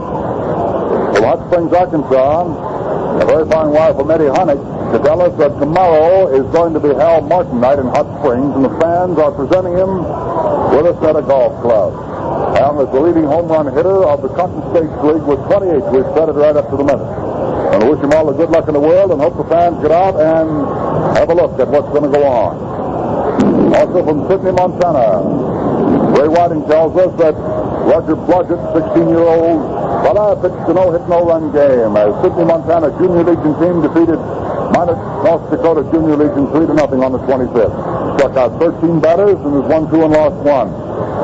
And the folks out there listen to the game of the day over KGCX in Sydney. Wish them all the luck in the world out there, too, and hope they're with us every day when the game of the day is sent their way. Well, now, we start back at the business here at White Sox Park. Minnie Minoso is the batter. Down comes the pitch to Minoso, and the Atherton doesn't get it. Strike 1. Thunder still rattling through the skies overhead. Minoso swings on the next pitch and doesn't get it. Alderman's count with him is no balls, 2 strikes. Payne leads off second. In comes the pitch, swung on. There is a looping fly ball hit into right field. Kokos comes up to it and grabs it for out number 3. So that's all here in the 7th inning. But the White Sox pick up a pair. 2 runs on 2 base hits. There were no errors and 1 man was left on. And before we go to the top half of the 8th inning, I'd like to once again remind all of you folks about your minor league ball club. And by the way, speaking of the minor leagues, half of the 8 farm clubs of the White Sox are in first place today following last night's action. Are Memphis, they're tied with Nashville, Colorado Springs, Waterloo, and Madisonville. Well, I sincerely hope that all you folks are going to get out and cheer those boys and keep them right up in the top spots in their league. They've had some good pitching and some heavy hitting. Right here we've had some heavy pitching, heavy hitting, vice versa. And the score at the end of 7 innings of play is the White Sox 13 and the St. Louis Browns 3.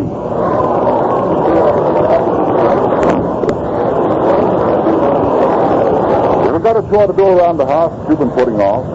Well, here's how to get the job done. Promise yourself a reward for doing it well. like a good cold bottle or can of Falstaff beer. You'll treat yourself to the finest, the premium quality in Falstaff, guaranteed right on its gold and white premium label. Yes, sir, Falstaff is always the choicest product of a brewer's art. Tell you what I'd like you to do. Just taste premium quality Falstaff, and then you'll see what I mean.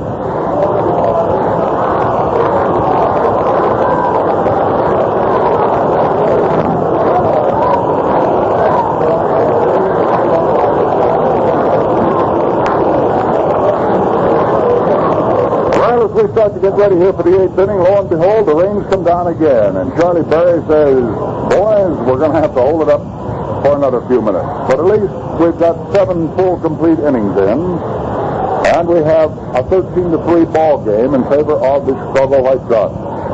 They have 13 runs on 13 hits, no errors. And so far in the game, they have left 5 men aboard. And for the St. Louis Browns, 3 runs on 7 base hits. They've committed no errors, and they have stranded 6. So the rains are coming down here once again, and it looks as though we may not be able to resume this one, because the rains are driving down in pretty good fashion. However, it's 13-3 in favor of the White Sox, and it will go in the books as such if we never get another pitch here at Comiskey Park this afternoon. While we're waiting to see whether or not this ball game is going to be continued, I think Art Gleason might be able to bring us up on the scores. He's been over checking with the Western Union ticker. So, Art, if you will, please, while we watch the raindrops swirl here at Comiskey Park. Well, Alice, the dark, I can hardly read them. Well, I'll turn on the light for you, buddy. Anybody got a flashlight? In the American League, however, the Boston Red Sox handed the New York Yankees their 9th straight loss this afternoon at Fenway Park in Boston as they shut out the Yankees 4-0. Mel Parnell pitching a 4-hit shutout.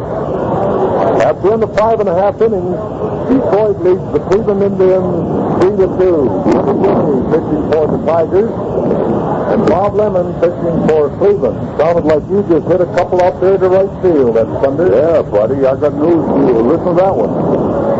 I got news for you. If they're going to keep this up, I'm going to take the choo-choo train to New York. You ought to hit that lightning club much closer. To ride one of those lightning flashes right back to the city, can I?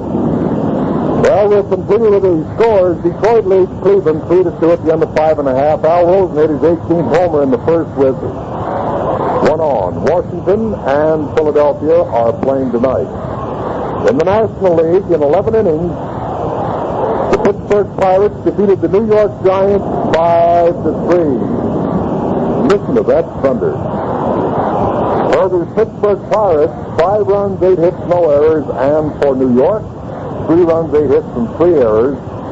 Petke, who came on to relieve in the 10th inning for the Pirates, is the winner. And Wilhelm, who came on to relieve in the 7th inning for New York, was the loser. At the end of the 6.5 innings, Milwaukee leads the Cincinnati Reds 9-2. Home runs for Milwaukee, Sid Gordon and Eddie Matthews, and for Cincinnati, Greengrass. Philadelphia and Brooklyn are playing tonight, and the Chicago Cubs and the St. Louis Cardinals are playing tonight. And if the weather is anything like it is right here in Chicago at the moment down St. Louis way, Al, they might get rained out. It's really coming down, huh? Yeah, this is one of the hardest rains out I've seen in quite some time. The ground crew is trying to get the infield covered, but I doubt seriously if they're going to get the second half of the infield covered before the water soaks it completely. Of course, they've been needing a lot of rain through the Midwest anyway, and the ground here at Comiskey Park in Chicago drains pretty easily anyway, and between the fact that it's dry and the drains being pretty good, might be able to keep the infield from getting too soaked, and the rest of the ball game will be able to be played. However, the St. Louis Browns are behind here 13-3, and they have 2 innings in which to do something about it. While the White Sox don't seem to mind, they wouldn't care if this ball game would be called immediately now, because it would mean that they would have picked up another game. But as far as the American League is concerned, the New York Yankees, as I told you a few minutes ago, have just lost their 9th ball game in a row, and for them it must be some sort of record. I haven't, and I don't think Art has, the actual record of how many they, as a ball club, have lost in a row. You might find it in the Red Book there, Art, if you'd like to take a look. Well, I remember, Al, that during Casey's 4 years as manager of the Yankees, last year they lost 5 in a row. It was the longest losing streak they had under Stengel.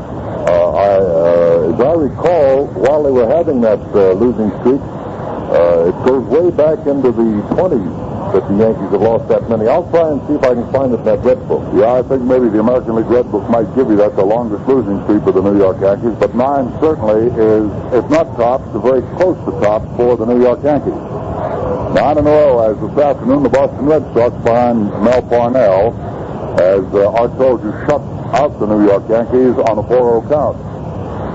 There have been several other things, too, that have broken as far as news is concerned. See where the New York Yankees have asked for waivers on Ewell Blackwell, and although Blackwell is a 10-year man, and I should say, Blackwell is a 10-year man, so he cannot be sent back to the minors unless he says yes, he will go. And the Yankees would like to send him back to the minors, back to Kansas City, to try to work out a bad arm. However, it all depends on what Blackie wants to do. And also, the A's have gotten Carmen Morrow and have sent Thomas to the Senators all on waivers. So they traded outfielders in a deal that sent Keith Thomas to the Senators and Carmen Morrow to Philadelphia. Morrow, by the way, was hitting .327 for Montreal last year. He was formerly with the Chicago Cubs. He's the same guy who was very fast but was unable to hit Major League pitching in the National League. We've been talking quite a bit about the National League All-Stars, too, and the American League All-Stars. Of course, Mutual carry the All-Star game on the 14th of July out of the city of Cincinnati as one of its many exclusive sports features. And, of course, all the folks around the nation have been balloting on their Major League stars to get them places in the All-Star game, and we're very thankful that many of our listeners on the Mutual game of the day have added their ballots, which have been rolling in, and see that Ted Krasuski in the National League for first baseman has almost 500,000 votes. There's 491,804 as of this morning. Rogers of Brooklyn is second with 472,916.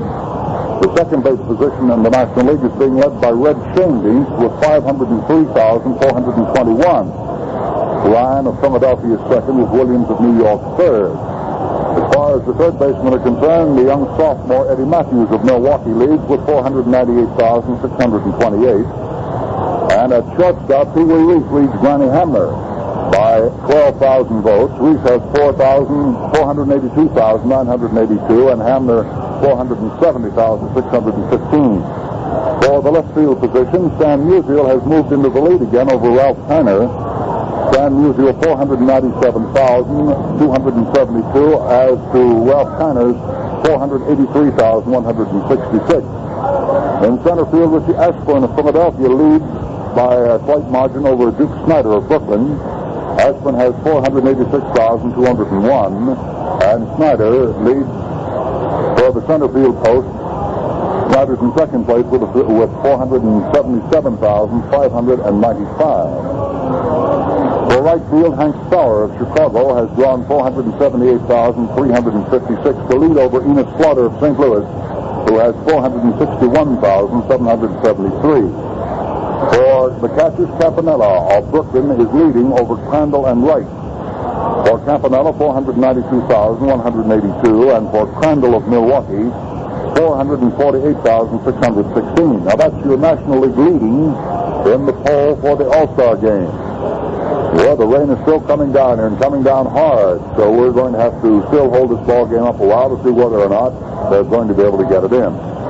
Now, over in the American League, at first base, leading in the way of first base votes, is Mickey Brennan of Washington. He has 521,647.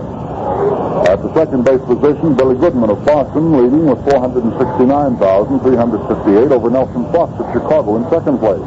Avila of Cleveland is third. For the third base position on the American League All-Star team right up till now, it's Rosen of Cleveland with 474,229. Suter of Philadelphia, surprisingly enough, is in second place, 431,813. Then comes Kell of Boston with 428,155. For the shortstop position, still Little Scooter leads everybody in the American League. He has 472,306. Carrasquillo of Chicago is second with 464,000.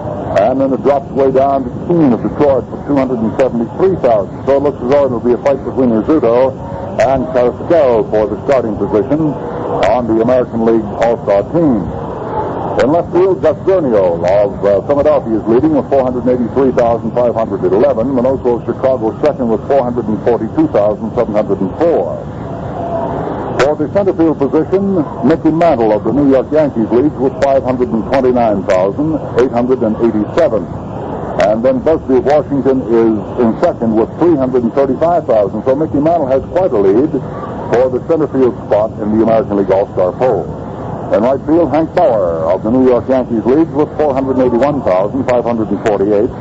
And almost 100,000 behind him is Neiman of Detroit with 376, 224. Then comes Neely of Chicago. The catcher, Yogi Berra, out in front over White of Boston. Berra of the Yankees, 494,649, while White of Boston has 372,114. We thought we'd bring you up to date while we had a few minutes' time here, waiting to see whether or not the rain would abate. It's been going in the All-Star poll, and we're very grateful to all of our listeners across the nation who have taken pencil in hand and written out their starting line.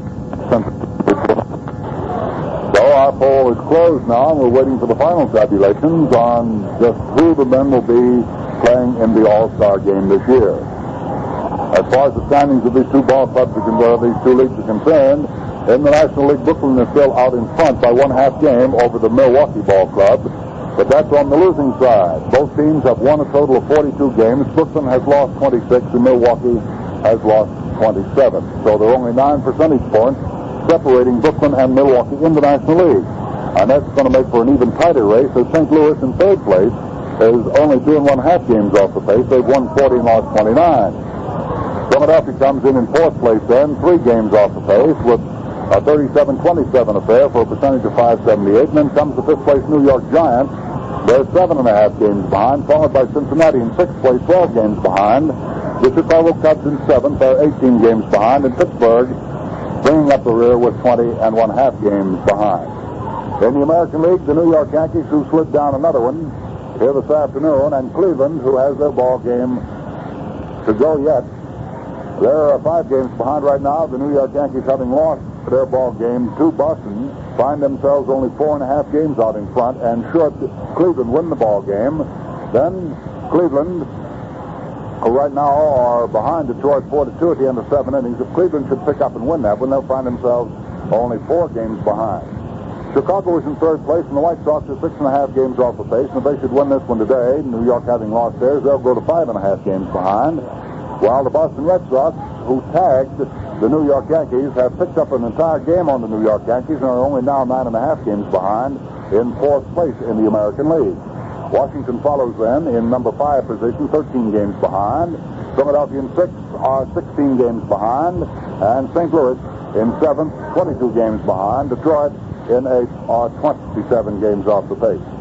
Well, that's about how everything stacks up in baseball as far as the All-Star poll is concerned, and as far as the standings in the Major League clubs are concerned. That brings us up to the minute on the information we've been able to secure around the circuit. And as far as this ball game here is concerned, it was held up at the end of 7 full innings of play, with the White Sox leading the score. The White Sox 13 and the Browns 3.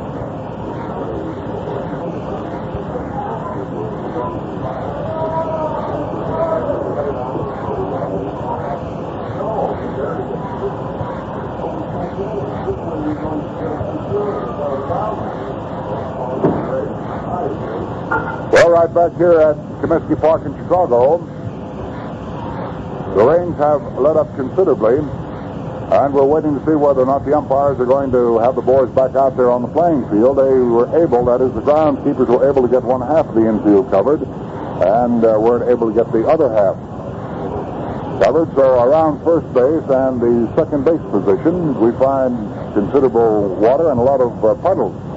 But pitcher's mound and home plate securely covered, and the folks are all sitting around here waiting now to see whether or not this ball game is going to continue. So if it should, of course, we'll stay right with you. If not, well, it'll have to be called today at the end of 7 innings, with the White Sox winning the ball game 13-3.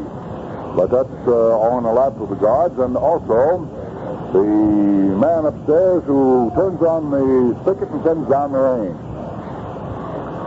So we'll continue to sit along here and wait. And inasmuch as it's come time for network and station identification, suppose we pull switches along the network, fellas. All set? Here we go. This is the Mutual Broadcasting System.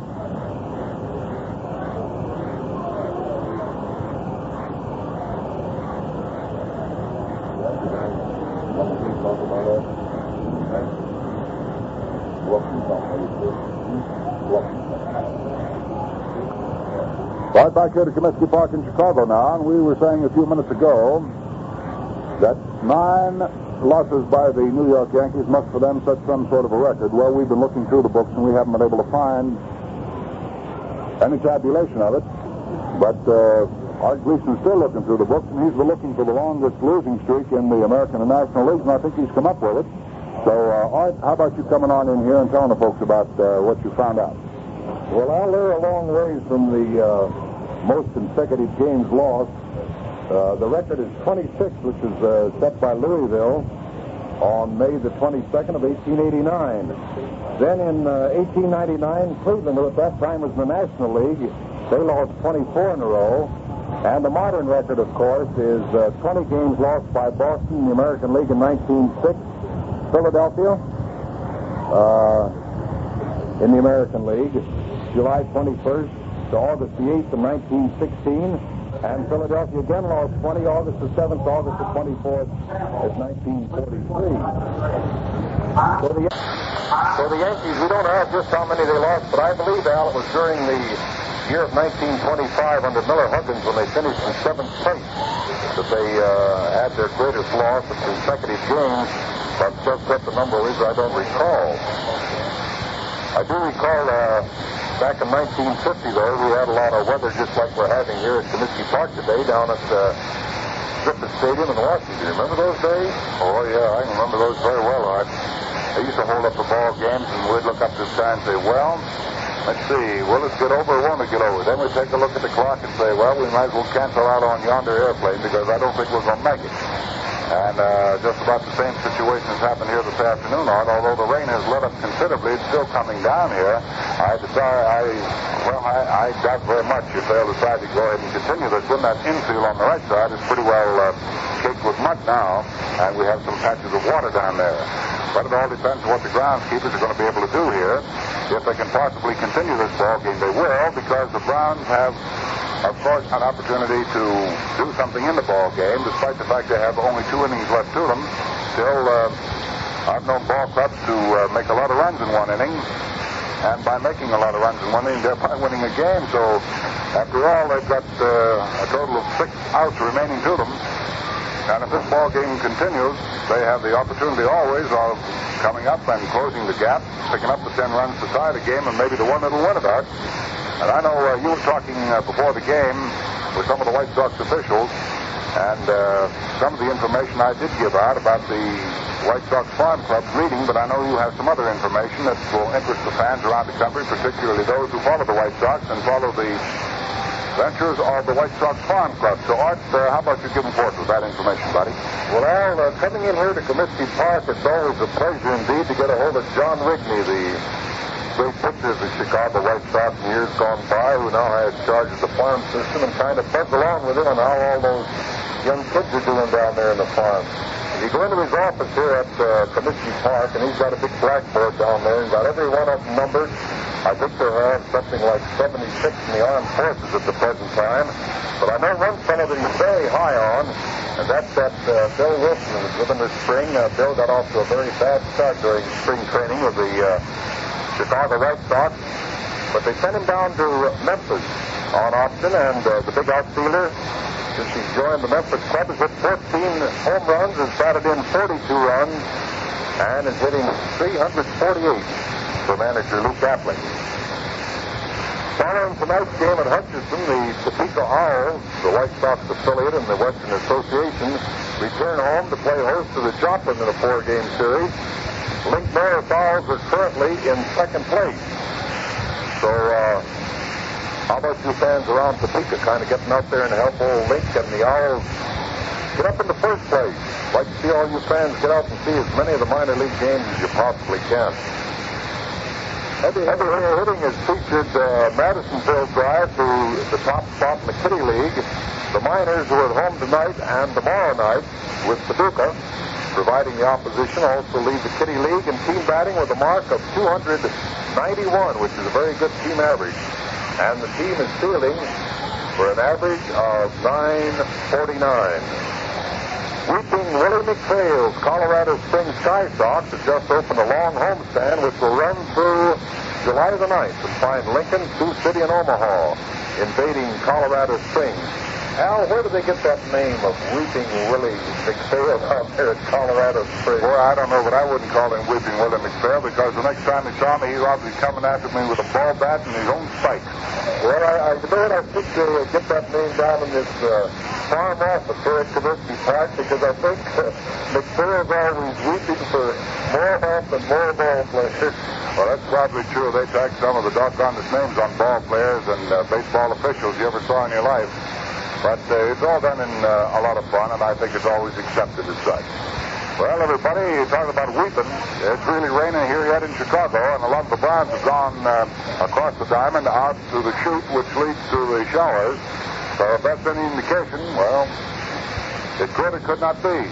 But we'd just like to tell the folks who perhaps have just tuned in with us that this ball game was held up at the end of 7 innings of play because of the downpour here in Chicago.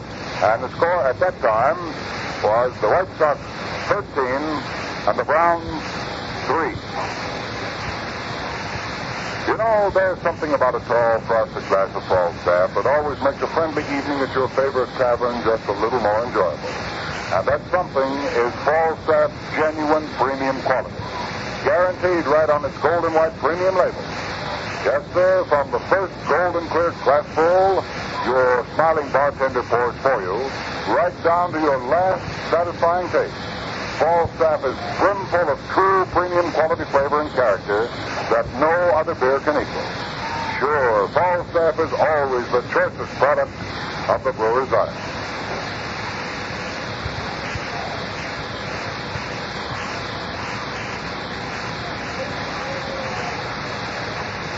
Right back here to Comiskey Park in Chicago with the rain having almost stopped. There's a possible chance of playing the rest of the ball game and getting it in. However, it's a 13-3 ball game right now in favor of the Chicago White Sox as we wait and see what plate umpire Charlie Sperry and his cohorts are going to do. In the meantime, we have received a wire from Miami, Florida from C.W. Hicks, wanting to know where old Diz is.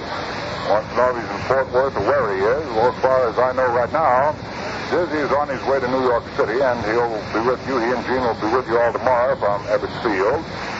I'm very glad to know that the folks down in Miami, Florida, enjoyed the broadcast from Macon and Fort Worth. I'd like to say that both in Macon and Fort Worth, the Mutual crew enjoyed themselves tremendously. It was a game between the Macon Peaches and the Augusta Rams, providing a very fine ball game for us on Monday in Mutual's minor league game of the day. And yesterday, with all the hoopla and the gala atmosphere in Fort Worth, it was a pleasure to be at the park at LaGrave Field and broadcast the Fort Worth Cats playing the Tulsa Oilers. By the way, in case you didn't hear the announcement from Fort Worth yesterday, on the 24th day of July, Mr. P.W. and Mr. P.J. has arranged with Gail Howlett that the Mutual crew will be in Tulsa on the 24th day of July for the broadcast of the Tulsa Oilers and the San Antonio Ball Club, I believe it is. After all, I just heard snatches of the conversation. And if it is not San Antonio, it will be Beaumont, but I believe it's San Antonio. So we'll be down at Texas League again on the 24th day of July to visit with our friends in Tulsa, Oklahoma.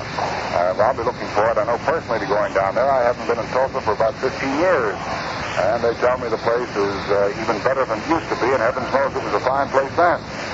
But we get a tremendous kick out of going to the various towns in which our broadcasts are heard and meeting all the folks. And we sincerely hope that on the 24th of July, we can see and meet a lot of you folks in Tulsa, Oklahoma.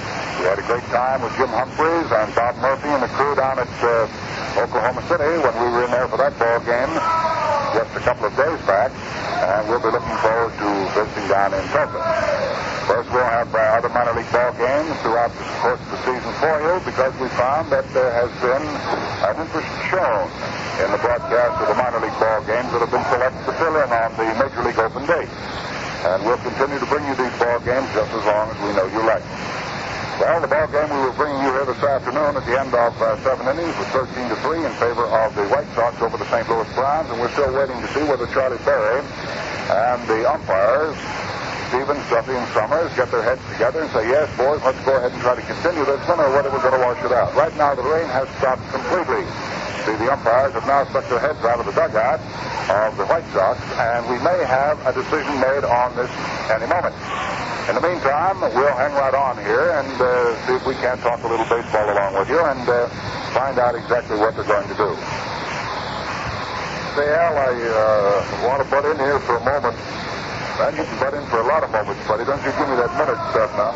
Over in the press box right next to us here at Comiskey Park, Warren Brown, the sports editor of the Herald American, has been following the fortunes of both the Chicago Cubs and the Chicago White Sox for many, many years.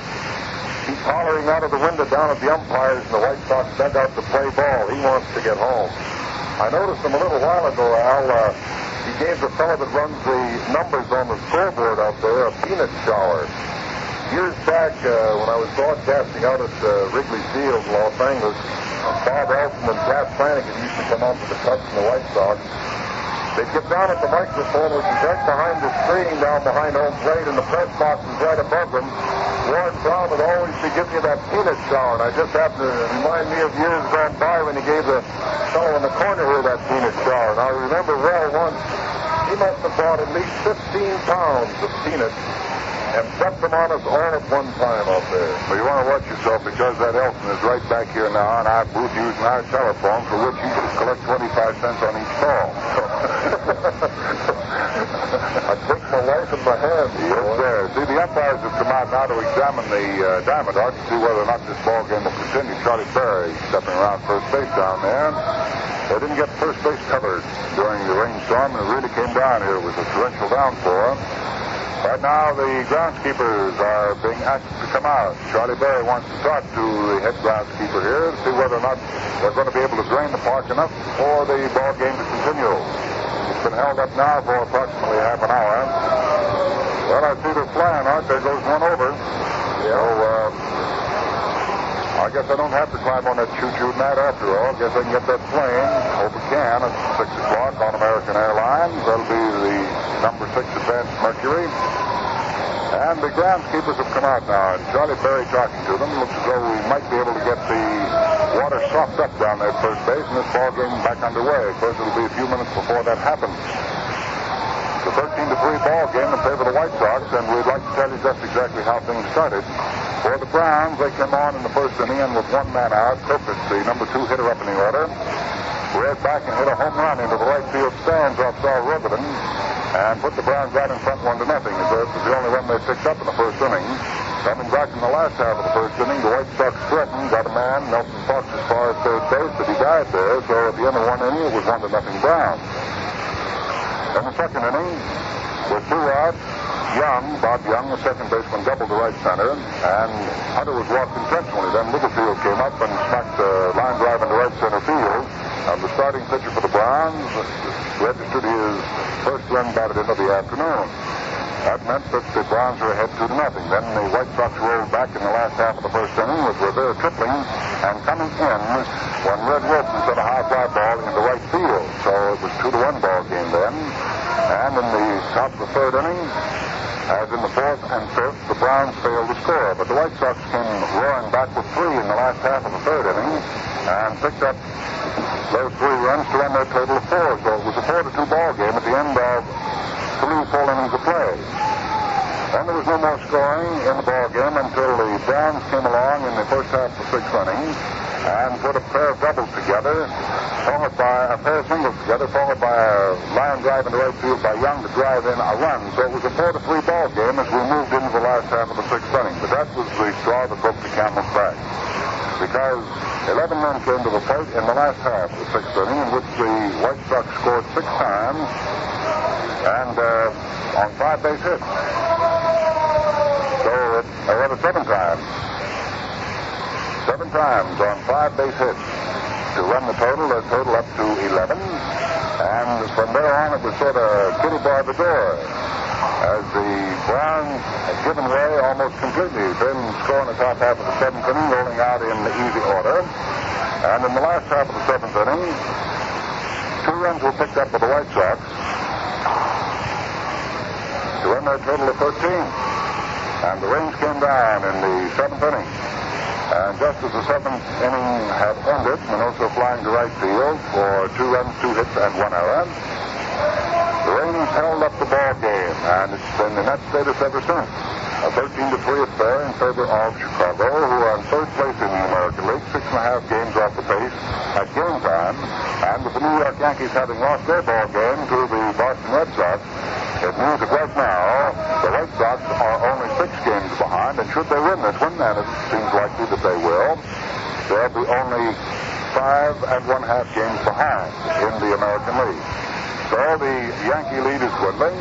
Milwaukee is apparently trying to pick up again, because the information has come in that Milwaukee has defeated Cincinnati 10-2. I think Art has the rest of the scores for you right up to the minute, and then we'll give you all the facts and figures and information on the rest of the baseball games immediately following the broadcast of this one on the scoreboard. Now the ground crew is coming out to take off the canvas, so they're going to try to get this one started again. So, Art, if you'll run over the scores we have now, I'd appreciate it very much, and I want to see what Charlie Berry and crew down there are going to do. Well, right, Al, the Milwaukee Phillies evidently have shaken their batting slump, because the score just came in. Milwaukee defeated the Cincinnati Reds 10-2. Other games in the National League, Pittsburgh in 11 innings this afternoon defeated the New York Giants 5-3. Philadelphia and Brooklyn and Chicago and St. Louis in the National League are playing tonight. The Boston Red Sox handed the Yankees their 9th loss in a row as Mel Parnell pitched a 4-hit shutout. Boston 4, the New York Yankees nothing. At the end of 8 innings, Detroit 4, Cleveland 2. Fred Gray going all the way for the Tigers. Lemon started, and Bob Hooper came on to pitch in the 8th inning for the Cleveland Indians. The only other game in the American League scheduled for today is Washington at Philadelphia, and they're playing under the lights. Al? All right, let's see. For Mel Parnell, I believe that'll be his 10th win, and he's pitched his 2nd shutout of the current campaign. He's sort of the bell cow of the Boston Red Sox staff, and I can imagine he feels pretty fine about his victory over the New York Yankees. Everyone around the baseball circuit, wherever we go, keeps saying, Al, what happened to the Yankees? What are they doing? Well, I guess it's just one of those things that'll happen to a ball club. It's happened many, many times. As I pointed out once before when the question was asked me, that, well, in 1951, the New York Giants creeped up on the Brooklyn Dodgers, who blew a 13-game lead in the National League. So when things like that happen to a ball club that's really rolling, well, you can just figure that a slump will hit most any team. And it's no respecter of talent or personnel. When the slump comes, it usually bites you pretty hard. But a lot of the folks are saying, too, that they're glad to see that Milwaukee has suddenly shaken their losing streak. They had 8, as you recall, and then stopped it at 8 when they beat Cincinnati last night in the 2nd game of the twilight doubleheader. And here this afternoon, they jumped on Cincinnati again. Milwaukee getting 10 runs and Cincinnati getting only 2. So we'll be watching very closely in the National League, particularly because the race is tight in the National League right now and has all indications of being tightened down in the American League, with the New York Yankees having lost their ball game again today. That means that their game lead will be cut by 1 full game over the second place club, the Cleveland Indians. Should the Cleveland Indians come through and win their ball game, they're behind right now at the end of 8 innings, 4-2, Detroit leading them. But one can never tell about a game of that sort, because quite often they'll come back and bounce it. And the final score has just been put up on the board here at Comiskey Park in Chicago. Detroit has beaten the second-place Cleveland Indians, so they'll make no ground on the Yankees today. It's a 4-2 affair in favor of Cleveland, in favor of Detroit over Cleveland. So that means that Cleveland, struggling along to try to pick up ground on the Yankees, will not do so today. But here at Comiskey Park, the third-place Chicago White Sox can pick up ground on the Yankees if this ball game should not get back underway, or if they are able to go ahead and defeat the St. Louis Browns, and they lead right now 13-3. So the White Sox can move up to the ahead of the Cleveland Indians, actually in percentage points, I believe. I'll check that up and make absolutely certain. Chicago 6.5 games off the pace, and Cleveland 5 games off the pace at game time today.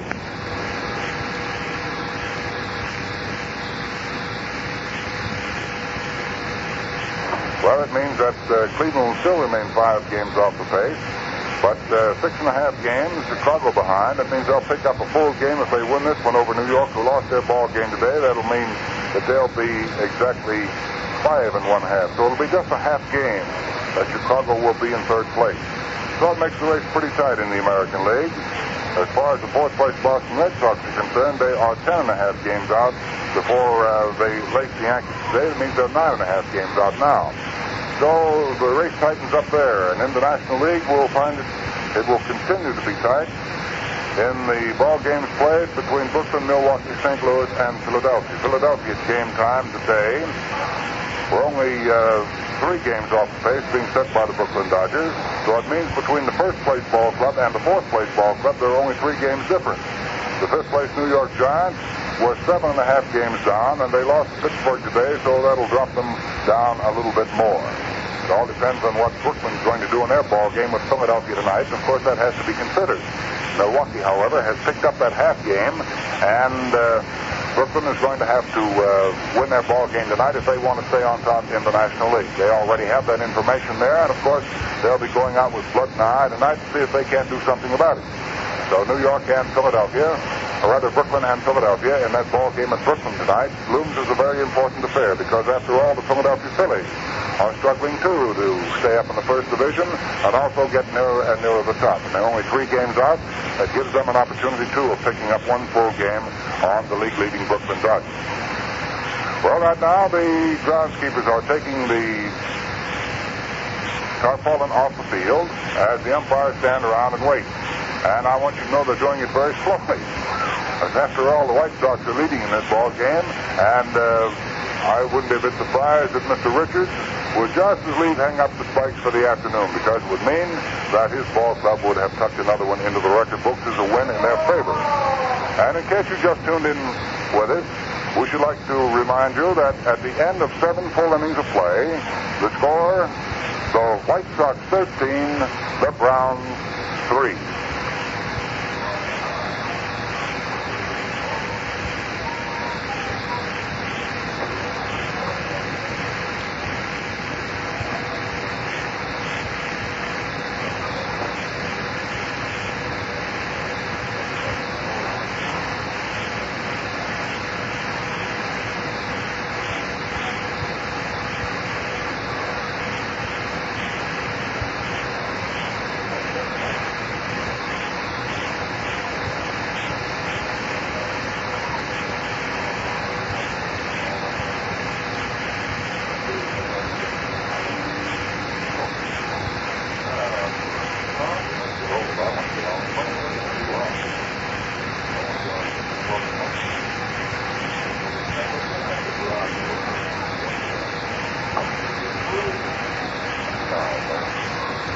Right back here at Comiskey Park in Chicago, where we're still waiting to see whether or not they're going to continue this ball game or not. We've been talking a lot about the Chicago White Sox, what they've been doing and so forth. Well, one of the happiest guys I ran into when he was on his last swing in the East was Bob Elson, the fine Chicago White Sox broadcaster. Well, the last time I saw him, he said, boy, we beat those Athletics. We beat the New York Yankees. Boy, we're ready to go. And talking about the Go-Go Sox, well, they were stopped last night, but they came roaring back here this afternoon, didn't they, Bob? Yes, they sure did, Al. You know, the big story about the White Sox in their last Eastern trip was the story of the cat. Did you hear the cat story? No, Art started to tell me something about it, but play interfered. We have no play down there now, so, Ma. Well, all ears, boy. Go ahead. I tell you, in the second game, or the opening game of the New York Yankees series, the White Sox, it was in the first half of the second inning, a cat ran out of the right field stand someplace, and the first thing we saw was the cat was down around first base. And the Yankees all tried to catch the cat and couldn't, and he came over back at the plate, and then some fans ran out of the aisles and tried to catch the cat, and they couldn't get him. So finally the cat nonchalantly turned around and walked into the White Sox dugout. And I claimed that that was the charm, that the cat really gave us the spur and the incentive. And he was a black and white cat, and I saw the cat again the next day. I went down in the Sox. You know where the visiting dressing room is under Yankee Stadium. Sure. Well, I saw this cat there again the next day with an orange cat. And the following day, I got there early before the ball game again, went down into where they serve food to the press and radio, and I saw the cat again. So I gave the cat credit for all this, and we've started quite a cat story here. I don't know how many cans and boxes of sardines have been mailed in here, and I've got wires from all over the country about that cat. Have you still got it? Have you still got it, though, Bob? Well, the story about the cat is, you see, we have a number of writers with us traveling with the team. They weren't wise to the cat story. And all of a sudden, with all the excitement breaking loose on the cat, their editors start to wire, send the stories on the cat. The whole town is talking about the cat. Well, they hadn't been in on the cat story, so they are saying now, you know, that there was no cat. However, I am going to show the cat on television tonight, the picture of the cat. They ran a big picture here the day after that game in the Chicago paper showing the cat on the field and people trying to catch him, Bill Dickey trying to get a hold of him. Well, I've got that picture enlarged, and I'm going to show it on television here tonight at 6 o'clock. So any of these fellows that say there was no cat, I don't know where they were. They must not have been there. Because that is the fabulous cat that started these White Sox really rocking them and stocking them. And if you'd have seen a fly ball that Minoso hit at Boston that was going the foul, cat was in on that, too. well, Minnie Minoso claims that only the cat brought that ball back in there because that ball was gone, foul way up over in the left-hand corner, and all of a sudden it hit a wind current there, and Stevens turned his head away, and before he knew it, that ball dropped behind him, and the winning run was in, and we claim that was due to the cat again. Well, I'll be doggone. Well, look, Bob, I've said time and time again, I know I've heard you say it too, that perhaps the most superstitious crowd in the world, crowd that plays this game of baseball. And I imagine that they're looking for all these little things so they can build their superstitions even higher. Well, that's right. Ball players are very, very superstitious. They tell stories from way back to the beginning of time, even in the old days, in the McGraw era. There were certain ball players that played for McGraw that would never eat except in one restaurant. And if they got on a hitting jag, they'd eat the same thing every day for breakfast, lunch, and dinner, and never change until they went out into a slump. Or say a pitcher would win a couple of games in a row, he'd go on eating a certain thing and in a certain place. He'd never want to eat anything else. They'd eat the same thing all the time. They are just about as superstitious as any group of people there are. Well, you remember old Red Lucas, what a fine pitcher. Yeah, very well. Red Lucas would never touch the foul lines as he walked across. He'd skip to get over him. I remember that many times. Very, very well. Somebody, I forget who it was now, would never go to second base without a rabbit's foot in his pocket. Was that Moranville? Could have been. That's happened quite a long time ago. Then there's the fellow always had a little wad of gum underneath the peak of his cap. That's right. Up at the plate. Oh, there have been all kinds of things. You're not superstitious, are you, Bob? No, I'm not superstitious. All I would like in playing gin rummy is some better cards. That's all. I just can't seem to get him to be jumpy. I can play. Now it's good to see you. I better get back to work. It's awful nice to see you too, Bob. And come in and visit us anytime you see this mutual microphone around. Ladies and gentlemen, Bob Elton, the fine broadcaster of the Chicago White Sox, coming in to tell us the cat story that's been rattling all over the city of Chicago and has been going through the eastern seaboard like crazy, and wouldn't be a bit surprised that perhaps the paper in your hometown will be picking it up very soon. It's quite a fabulous story, with all of the White Sox players claiming that the cat has brought them a great deal of luck. I don't know what they were blaming their loss on last night, but here this afternoon, they must have found the cat before, because they've really been bombarding the St. Louis Browns here today. Well, as we said a few minutes ago, they're going to try to continue this ball game. They have ordered sand to be brought out and put over the right side of the diamond. So the groundskeepers are wheeling out the sand now and will be spread. So in the meantime, this ball game has been held up now, I would say, for about 40 to 45 minutes. And we've been trying to stay here with it for the simple reason that we've expected most any second that the game would either be called off or they would say, go ahead and let's try to continue it. The rain has stopped completely here at Comiskey Park, so we'll hold up and see whether or not we're going to be able to get it in. In the meantime, we'd just like to alert our good friend Rocco Tito back at the studio and tell him one thing for sure, that if this hangs on much longer and they're going to be any slower about it, well, we might have to have some of that very fine music we know those records back there could produce. Unless Art has brought along his mouth organ and his guitar and wants to play a little for us. Yeah, but I can't sing today. The outlet right side of the infield looks in pretty bad shape, though. I saw Charlie Berry step out on it a moment ago, and he went up to about halfway up his shoe top. In the mud, that'd be kind of dangerous, unless that dries out in a hurry. Somebody take a quick turn around first base, they're liable to turn an ankle. Well, that's right.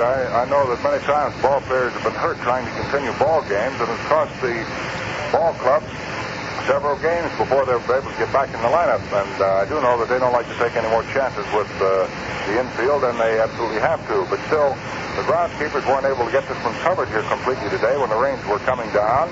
So the right side of it, Art, is in pretty bad condition. However, the sand and sawdust they'll be putting on here in a few minutes may soak it up. I can remember back in 1936. Yeah, 36. Down at Cincinnati on opening day. It had snowed before the ball game had started, and they had gotten out and swept the infield off.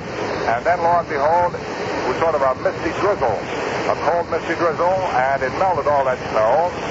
And before the ball game could be put on at all, the groundskeepers had to come out and spread a mixture of oil and sawdust with sand all over the infield, and they lit it, Art, to dry it off. And they went ahead and played that ball game between Pittsburgh and Cincinnati. And I imagine if you wanted to ask him the story about it, Chuck Dressen would remember to tell you about it, because Chuck was managing down at Cincinnati at that time. Remember, we worked the whole year with Chuck Dressen as manager of the Cincinnati Reds. That's when Lee Grissom was their old fireballer. And they were working him about every other day. And Grissom kept the Cincinnati ball club in the National League that year. And I remember I was working the ball games there with the old redhead, Red Barber. He had quite a time. Every time we turned around, Grissom was coming in to pitch. And I don't remember whether he pitched that day or not, but I believe, if memory serves me rightly, he either pitched or relieved that day. But I do know that the infield was in bad condition. The outfield was very bad, but they went ahead and opened anyway and had a capacity crowd across the field. And old Larry McPhail was the general manager down there and the major domo.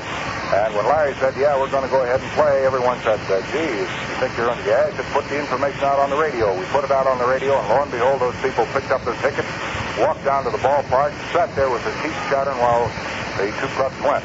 And if memory serves me rightly, old Red Lucas, we were talking about a few minutes ago, pitched that opening day for Pittsburgh. Well, you look back on some of those times, and very pleasant memories sort of pop up. You get to thinking about some of the old pitchers, the old hitters, the old catchers. Wonder what they're doing now. Of course, one of the fellows that's breezing along just about that time in the National League was a guy that worked with us almost every day, Diz Dean. He was still throwing that fireball of his, Art. And I can remember his throwing it down at Pittsburgh because I'd gone to Cincinnati from Pittsburgh, moved over from the broadcasting coop in Pittsburgh to Cincinnati, and we'd seen a lot of Diz working against those Wayner boys down in the city of Pittsburgh. And those two Wayners really would hit you to death when they got the opportunity. Many times people have said they couldn't understand why, with so much fine talent on the Pittsburgh ball club at that particular era, that they never did finish any higher than they did. But quite often you'll find, Art, that you'll get some very fine talent on paper, and when it gets down to the final analysis, it doesn't gel as a team. And if it doesn't gel as a team, you can have the greatest talent in the world and still have a ball club that'll lose it for you. And that's what happened, I think, with Pittsburgh, because they did have some fine stars in Woody Jensen, who was one of the outstanding outfielders of his day. And you had the two Wayners in the outfield down there. You had Tommy Stevenar, you had Cy Traynor, one of the greatest third basemen of all time. You also had Archie Vaughan coming up. Lavagetto was a young fellow then breaking in. And you had Gus Stewart first base, who could hit that long ball for you.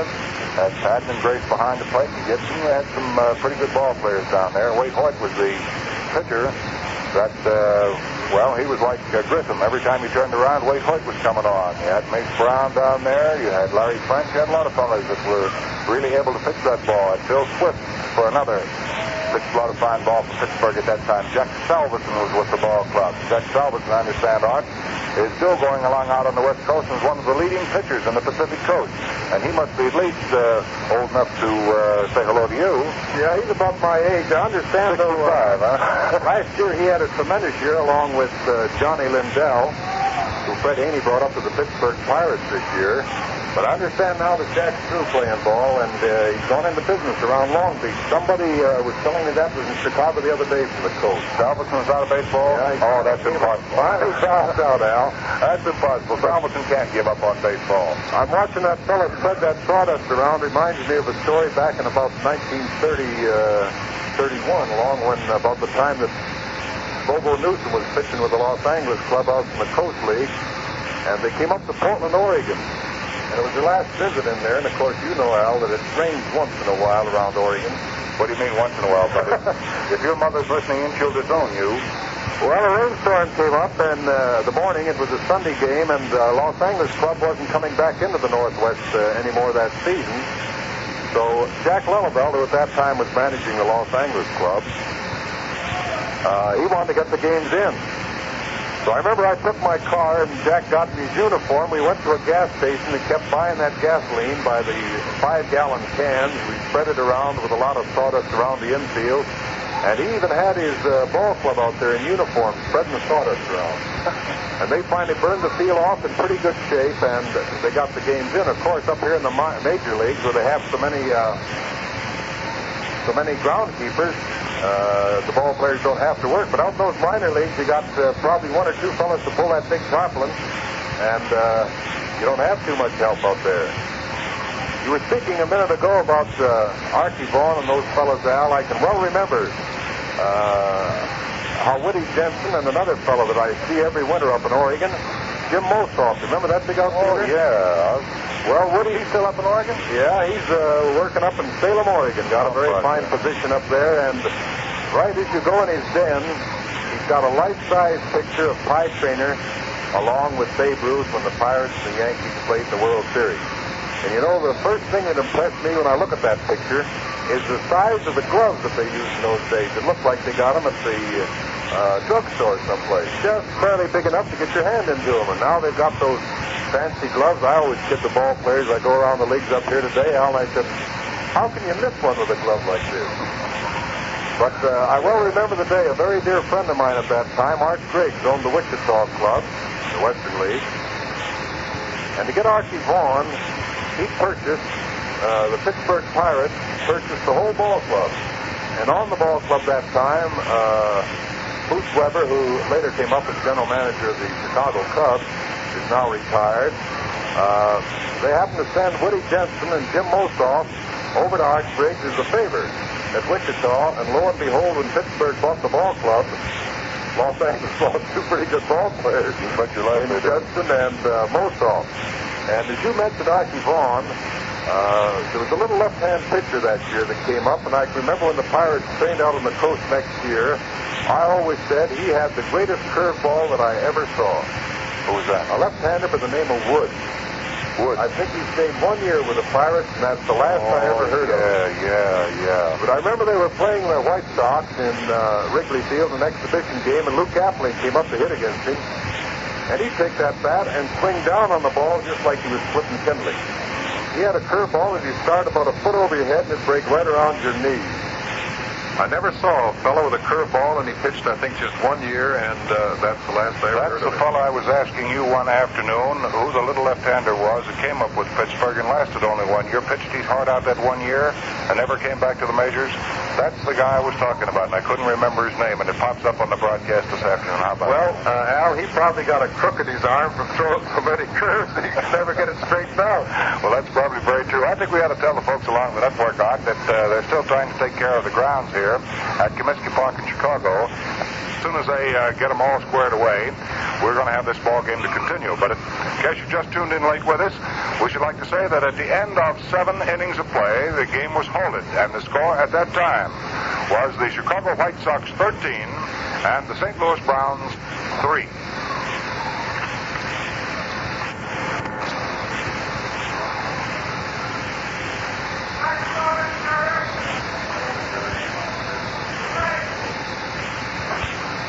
Now we're ready to go.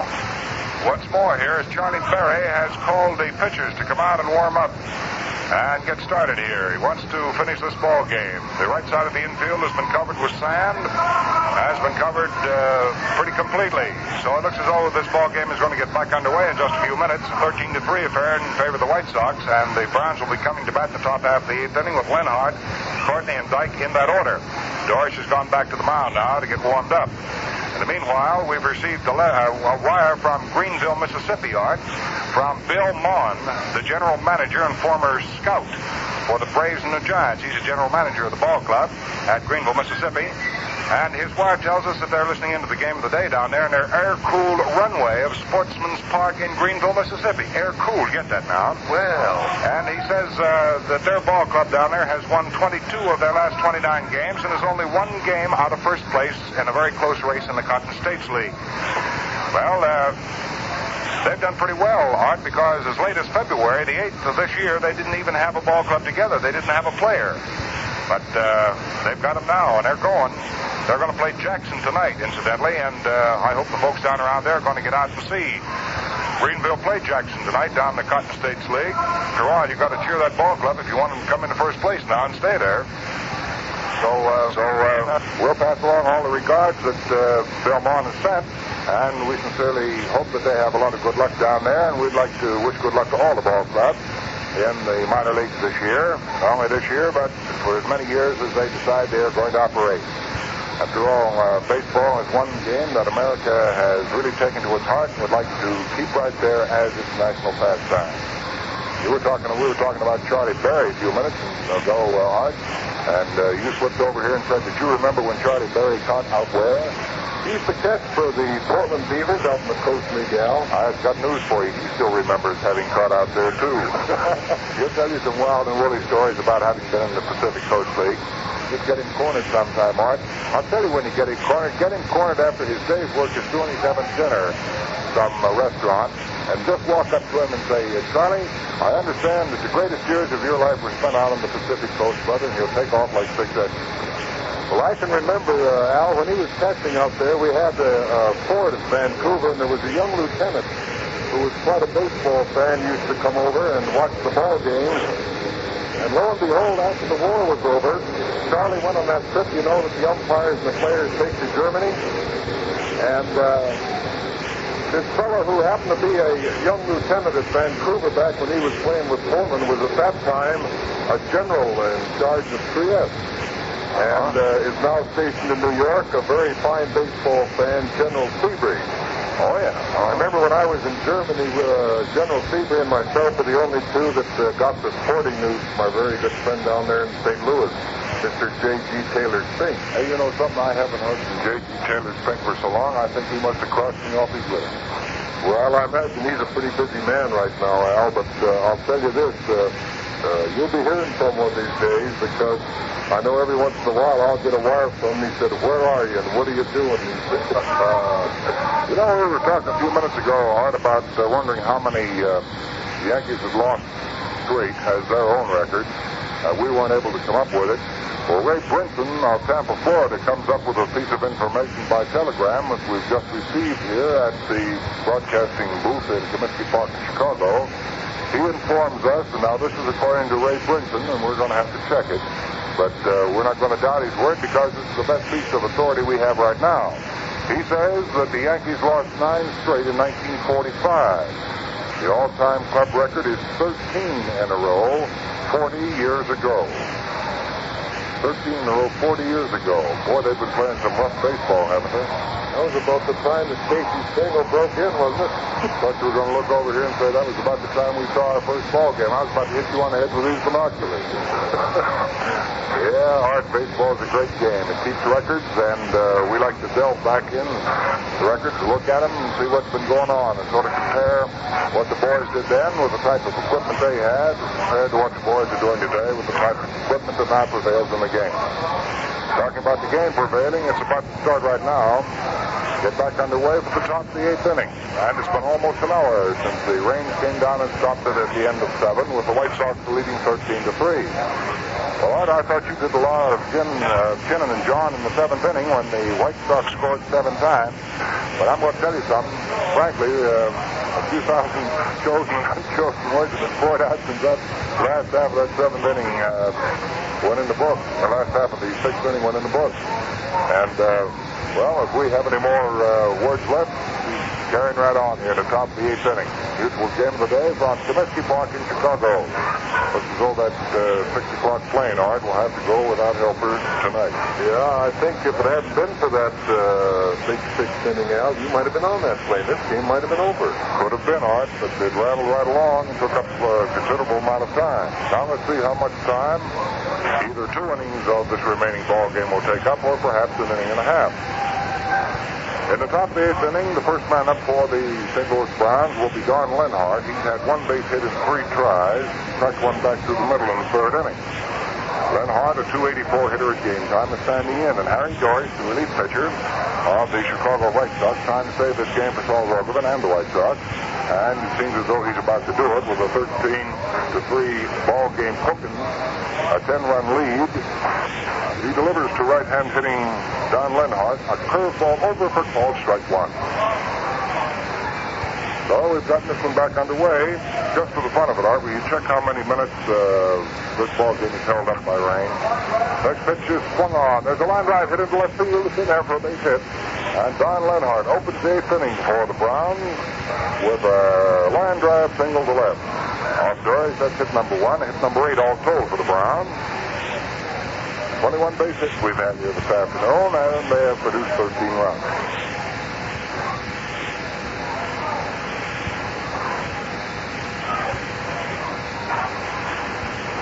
George getting ready now to pitch to Clint Courtney, left-hand hitting catcher. Clint drove a single into right field back in the 6th inning. His only base hit 3 times up. Little Bulldog standing in. Wears glasses. Leading off at first base and not taking too big a lead is Don Lenhart. Slippery going under feet. So we're ready now for the pitch on Courtney. Here it comes. Clint swings on it and fouls it off. All right, strike 1 on him. How many minutes, Art, was it held up? Exactly 55 minutes, Al. About that. 55 minutes held up here in Chicago. Now we're ready for the next pitch on Courtney.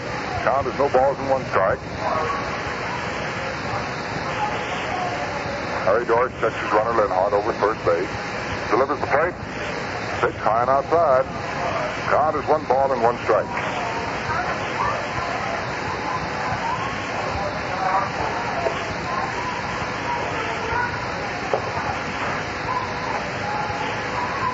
Del Courtney wiggles down into position there at the plate. Gets ready.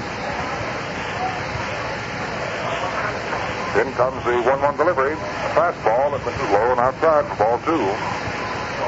We've lost a considerable amount of the wind that was blowing here at Chicago up until the rain starts swirling in. So perhaps the blow is entirely over. Here's the 2-1 delivery now, and Clint Courtney. Doris cuts it loose. A half-speed curveball high off the shoulder for ball 3. So Courtney's out in front now, 3-1. Looks down at Marty Marion behind third to see what to do about this next one. Should it be in there? Don Lenhart opened the belated 8th inning with a single wrapped into left field, and he's on at first base. Now the 3-1 delivery. Doris cuts it loose. Fastball swung on, hit back past Doris, right out into center field for a base hit. Lenhart slipped as he got started and can move around only to second base. So Courtney gets the base hit here behind one rifled by Lenhart. And the Browns have picked up 2 of Doris here in the beginning of the 8th inning. So coming up to the plate now is Jim Dyke, who got a bunt single back in the 6th inning. His only base hit 3 times up. Tall right-hand hitter. Runners at first and second now for the Browns as they're trying to cook something up and get back into this ball game. They're 10 runs behind as the White Sox lead them 13-3. Doris checks his runners at both stations. Looks down at Dyke. Delivers him a fastball that is over for called strike 1. Fired right through at the knee.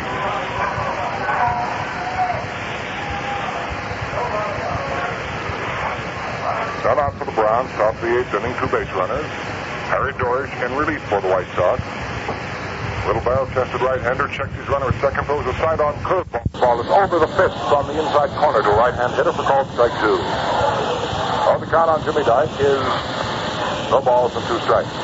Dyke will be followed by Young, and if anyone else is needed, shortstop Bill Hunter. Doris gets ready. Looks down, takes his time from Sherman Lawler. Rears back, throws a fastball. It's swung on, hit down to shortstop. Up with it is Marsh. Or rather, Stevens fires back to Nellie Fox at second for the force out. The throw on to first is not in time. So Dyke is on at first base. On the force out of Courtney at second. Brown short at second. Running on the ground out. Lenhart moves into third. Over the White Sox again for you because it's not the same ball club that started. Harry Doris relieved Rogovan. He's on the mound. Sherman Lawler relieved Wilson behind the plate, so he's catcher. At first is Ferris Payne. Nelson Fox is at second. Freddie Marsh started the ball game at shortstop for the White Sox, but Junior Stevens is in there now, and the third baseman is Bob Elliott. Minoso in left, Rivera in center, and in right is Sam Neely. Doris now to pitch to left-hand hitting Bob Young, who has 2 base hits in 2 official tries. Fires a strike at him at the knees and gets it right in there as Young watches it trail by. Here's the 0-1 delivery now on Young, leading over the plate. Starts to go for an inside curveball, changes his mind, and takes the pitch for ball 1. 1 ball and 1 strike. 1 out, 2 on here in the top of the 8th inning as the Browns are trying to pick up a couple more runs. They're being led 13-3 by the Chicago White Sox, who are trying to pick up ground on the defeated New York Yankees, who lost their 9th straight ball game this afternoon with Parnell and the Red Sox shutting them out 4-0.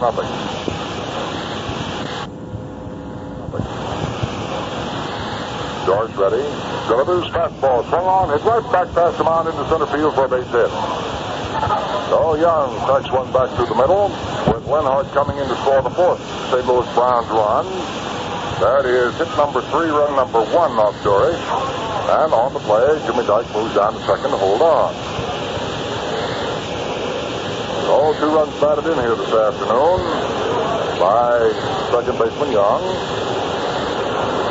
Now a 13-4 ball game in favor of the White Sox. Coming up to the plate now is Hunter. Down in the bullpen, we have Sandy Consuegra warming up for Chicago, and Luke Creplow in the bullpen for the St. Louis Browns. Luke Creplow, former Chicago White Sox pitcher. Doris ready to face Bill Hunter now, the shortstop, who swings on the first pitch and hits a high foul ball back to the screen. For strike 1. Runners at first and second. 1 out for the Browns. They've scored 1 time here in the 8th inning. 13-4 in favor of the White Sox.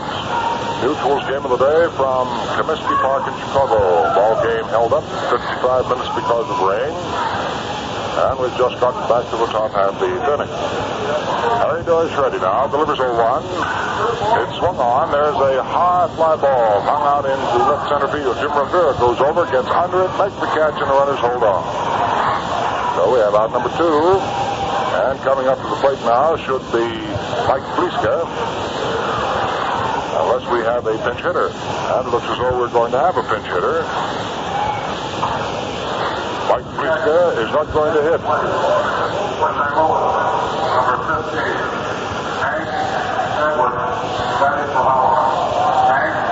Hitting left-handed is Hank Edwards.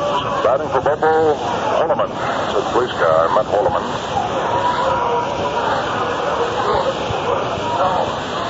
Now this is Hank Edwards batting for him. Ready for the first pitch now down to Edwards. And it rides. A fastball over for called strike 1. Hank Edwards batting left-handed.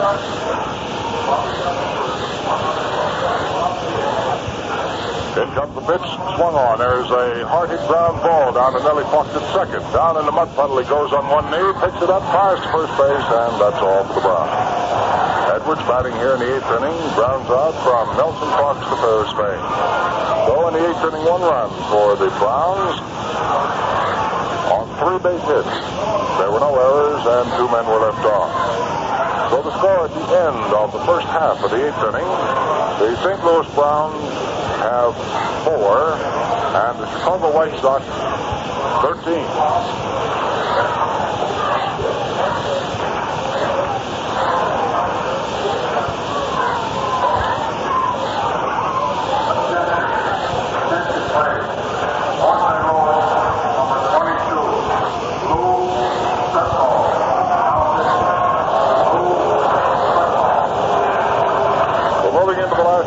Inning, and we're to have a new pitcher now for the St. Louis Browns.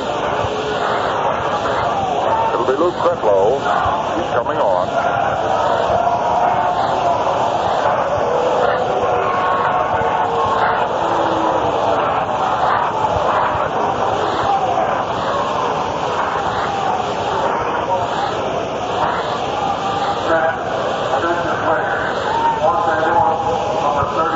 St. Louis Brownies, we have Luke Kretlow, a right-hander. And we have a new catcher for the St. Louis Browns also. Martin has come on to do the catching for St. Louis. He'll take the place of Courtney and probably go into the batting order in his place. Martin, M-A-R-T-I-N. Martin catching for the Browns in the 8th inning.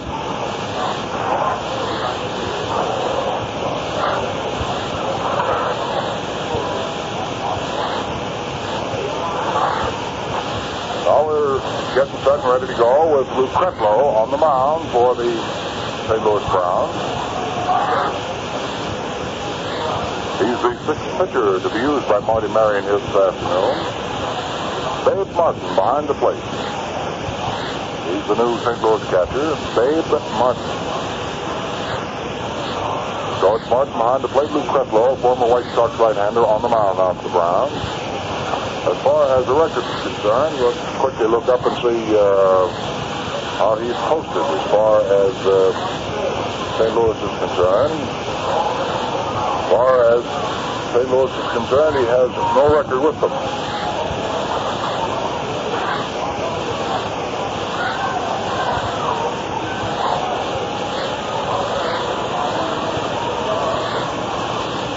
Now we're getting set and ready to go here in the last half of the 8th inning. The first man up will be Bob Elliott.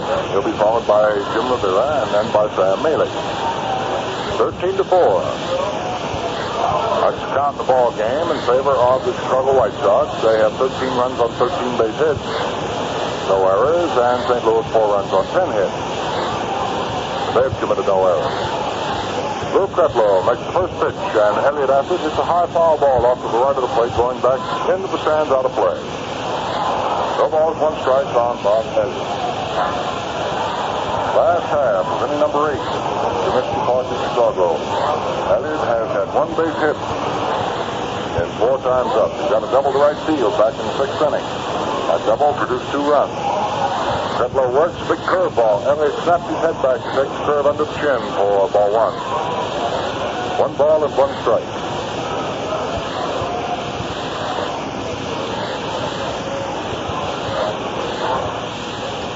Elliott left foot forward to the plate. Overly close stance, feet wide, spread apart. Kretlow, scatter on right-hander, delivers. There's a ball hit to short. Up with it is the shortstop, fires to Roy Stevens at first base. And that is all for Elliott. Hunter to Stevens. 1 away last half of the 8th inning, and Jim Rivera, who had 1 triple today, then was robbed of a triple in the 3rd inning on an appeal play in which he failed to touch first base. Called out. Jim hitting left-handed.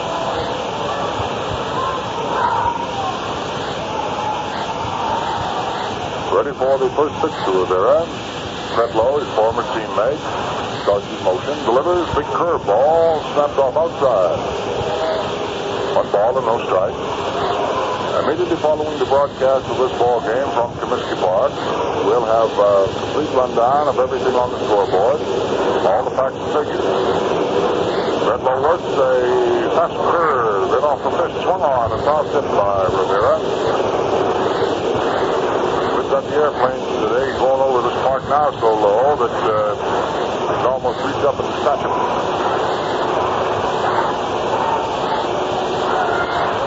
Kretlow takes his sign from Babe Martin. Relief catcher for the Browns. In comes the pitch. Rivera reaches for an outside fastball and fouls it up into the second tier off the third base line. 1 ball and 2 strikes. Count on Jumpin' Jim Rivera.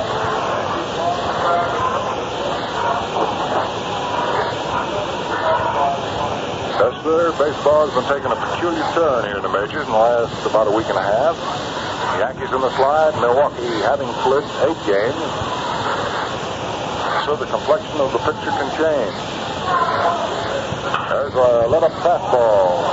Swung on by Rivera, up down the left field line, and it is just outside foul into the corner, 352 feet away from home plate. That ball dropped in the corner. Rivera was already pulling up at second.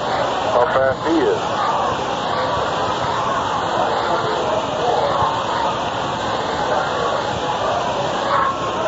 So that's a long, loud foul strike, and Rivera has to come back and do it all over again. That's a count of 1 ball, 2 strikes. 1 out last half of the 8th inning. Rivera is up at the plate with nobody on. Score 13-4. Now here's Kretlow starting his motion. Delivers 1-2. Rivera takes. No one outside for ball 2.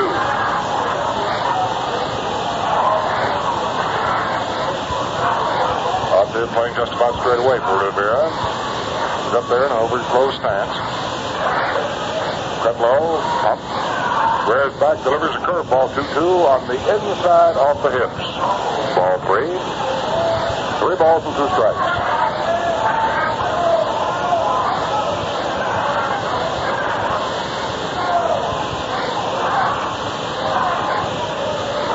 Kretlow settles down, takes the sign. Rivera waits. 3-2 count on Jim. In comes the 3-2 pitch. Swung on a fastball, fouled right back into the screen. 3 balls and 2 strikes on Rivera.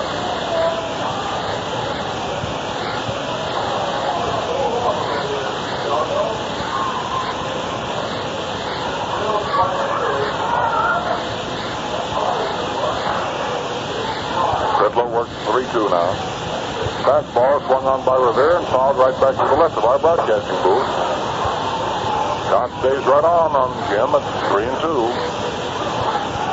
Littlefield worked 2 in the 3rd. Max Lanier worked 2. George worked 2/3 of an inning. Breescare 1/3 of an inning. Holloman 1 2/3, and Kretlow is on now. Now for the 3-2 delivery. In it right. A let-up pitch and under the knees for ball 4. So Rivera walks with 1 down here in the 8th inning. And off Kretlow, that's the first base on balls. 6 bases on balls have been picked up for the White Sox.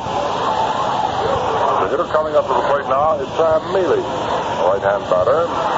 Tripled back in the 6th inning. 1 hit in 4 at-bats. He came up twice in the 6th inning, tripled and grounded out. The oddity of the 6th inning was that Rivera was 2 of the 3 outs in that inning.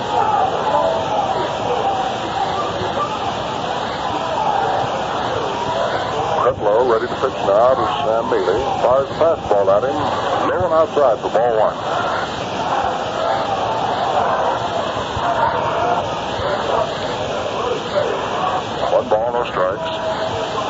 Receivers holding the inside corner at first base on Jim Rivera. Kretlow looks back over his left shoulder and checks the runner there. Then delivers a fast curveball at the knees to Mealy. Good for called strike 1. 1 ball and 1 strike.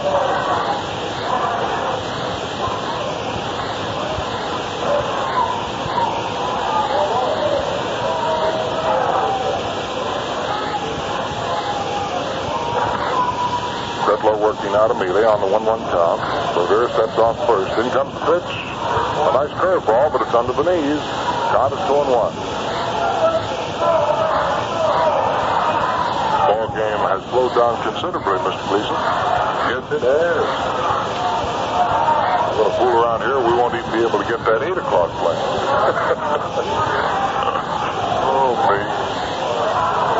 Kretlow's delivery is swung on by Mealy. There's a line drive hit right to Young, who grabs it, flips it over to first base, and Rivera is doubled off. Line drive to the second baseman, the throw to first base to get Rivera. So the 8th inning now is history. And here in the 8th inning for the White Sox. No runs, no hits, no errors, nobody left on. The score at the end of 8 full innings of play now. The White Sox 13 and the Browns 4. Well, you know, there's something about a tall, frosted glass of Falstaff that always makes a friendly evening at your favorite tavern just a little bit more enjoyable. And that something is Falstaff's genuine premium quantity. Guaranteed right on its golden white premium label. Yes, sir. From the first golden clear glassful your smiling bartender pours for you, right down to your last satisfying taste. Falstaff is brimful of true premium quality flavor and character that no other beer can equal. Sure, Falstaff is always the choicest product of the brewer's art.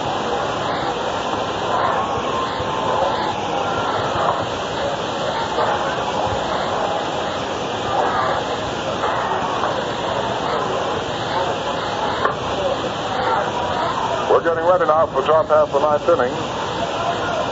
And it's the last call for the St. Louis Browns. A 13-4 ball game. I'm going over the chicken scratching on this scorecard to see if I can get all the totals, facts, and figures put together along with the other ball games that have been rolling in this afternoon so we can have a comprehensive look at baseball for today right at the end of this ball game. So, Mr. Gleason, how about you coming in and doing the top of the ninth, buddy, huh? Right, Al. We got the top of the batting order coming up for the St. Louis Browns and Johnny Grove. He'll be followed by Dick Kokos and then Roy Severs. The stalkily built right-hander, Harry Dorich, on the mound for the White Sox. Swings into his windup, delivers a fastball that's inside for ball 1. Dorich came on to relieve Saul Rogoman in the 6th inning after Saul had pitched 5 1/3 innings. The right-hander delivers again, and it's outside, ball 2. 2 balls, no strikes. The count on Johnny Grove, leading off here for the St. Louis Browns, top of the 9th inning. As the White Sox lead the Brownies 13-4. The pitch is high, ball 3.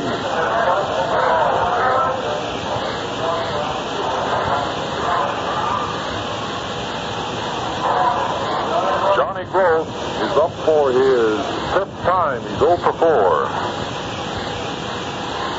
Dorich ready. The pitch is in there for a call strike.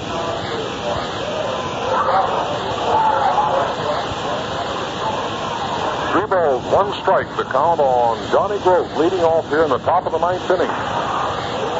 Dory delivers is swung on and foul tipped into the glove of Sherm Lawler. And it's a full count, 3 balls, 2 strikes. Well, should the White Sox win this one this afternoon, they'll gain a game on both the New York Yankees and the Cleveland Indians.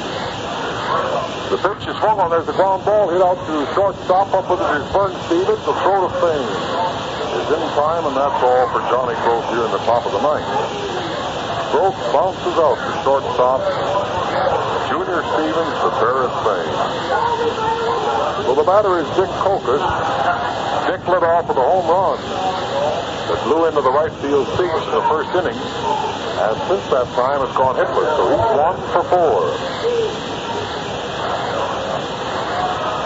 Left-handed batter stands squarely in the center of the left-handed batter's box.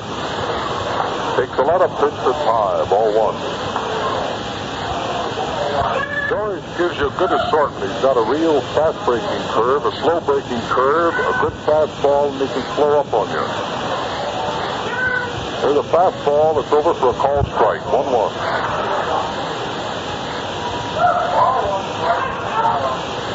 Immediately following the ball game, Al Help will bring you all of the pertinent information on games played around the major leagues this afternoon. Call strike 2. Lifted a fastball over the outside corner, let her high, 1-2. One thing about Dory, he's always close to that plate. He doesn't give you anything too good to hit. Always working around those corners. Around comes the right arm. The 1-2 pitch gets away from Lawler, ball 2. That ball skipped right off the end of Sherm Lawler's catching glove. And it looks as though Dory might have crossed him up. I think Lawler called for the curve, and he threw him a fastball that sailed a little bit. 1 out, 2-2, the count on Dick Kokos. On deck is Roy Sievers. Now Doris is ready. The 2-2 delivery is swung on. There's a high fly ball to right center. Jim Rivera calling for it, has plenty of time, makes the catch. Dick Kokos flies to Jim Rivera in right center. And with 2 men out, the batter is Roy Sievers. Roy has gone hitless in 4 trips. And now Rivera moves from right center field, where he caught that fly ball, over into left center to play Sievers to pull. A sidearm fastball is high inside. Ball 1.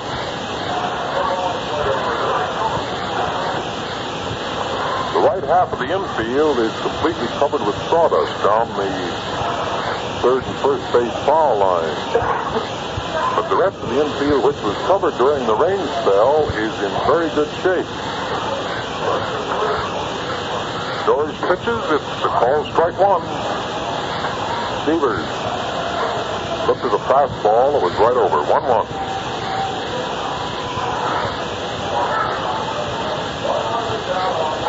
Here's your 1-1 delivery to the right-handed batter, and Sievers swings. There's a line drive to right center. It's in there for a base hit. It might go for extra bases. Rivera chasing it down. And no, he takes no chance. Sievers barely held at first base. Very wisely, because the footing around first base is a little bit slippery. And at the moment, with the Brownies trailing by 9 runs, all Sievers, of course, wanted to do was get on base.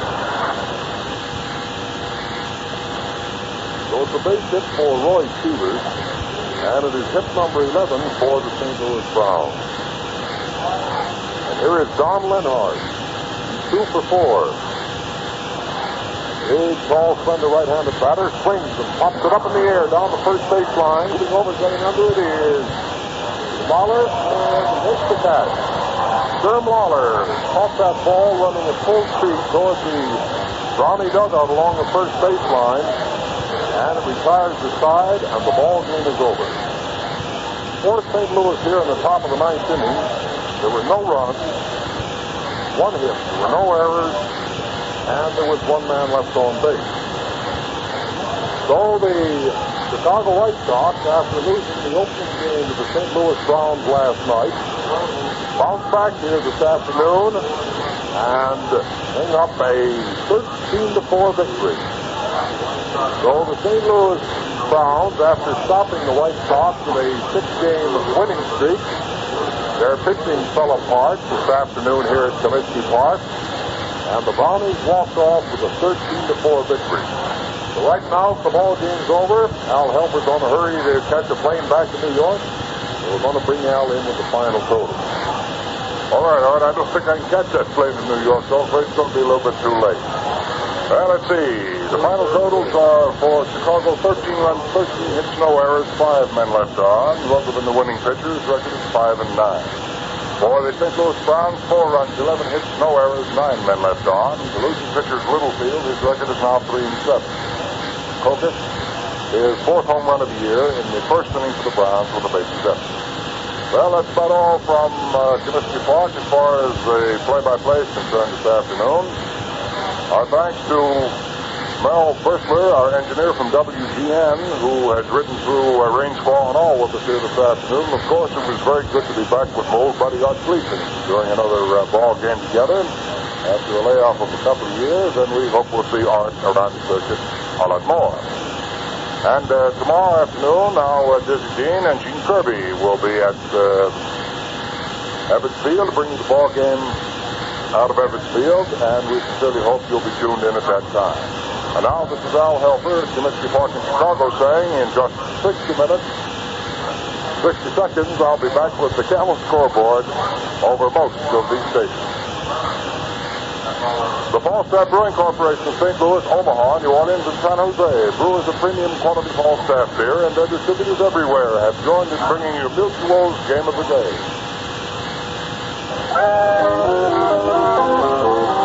Well, that's the story, and we're glad you came. Hope that you've enjoyed every inning. Let's get together for tomorrow's game. It's always fun no matter who is winning. Don't forget refreshments, here's the reason why. It makes the pleasure double when you've got a good supply of Falstaff beer. The right beer, yes, there is Falstaff beer. It's premium quality. Golden, mellow, foliate, softly, but Take this once and once you do, you'll sing out for Falstaff, sing out for Falstaff, sing out for Falstaff.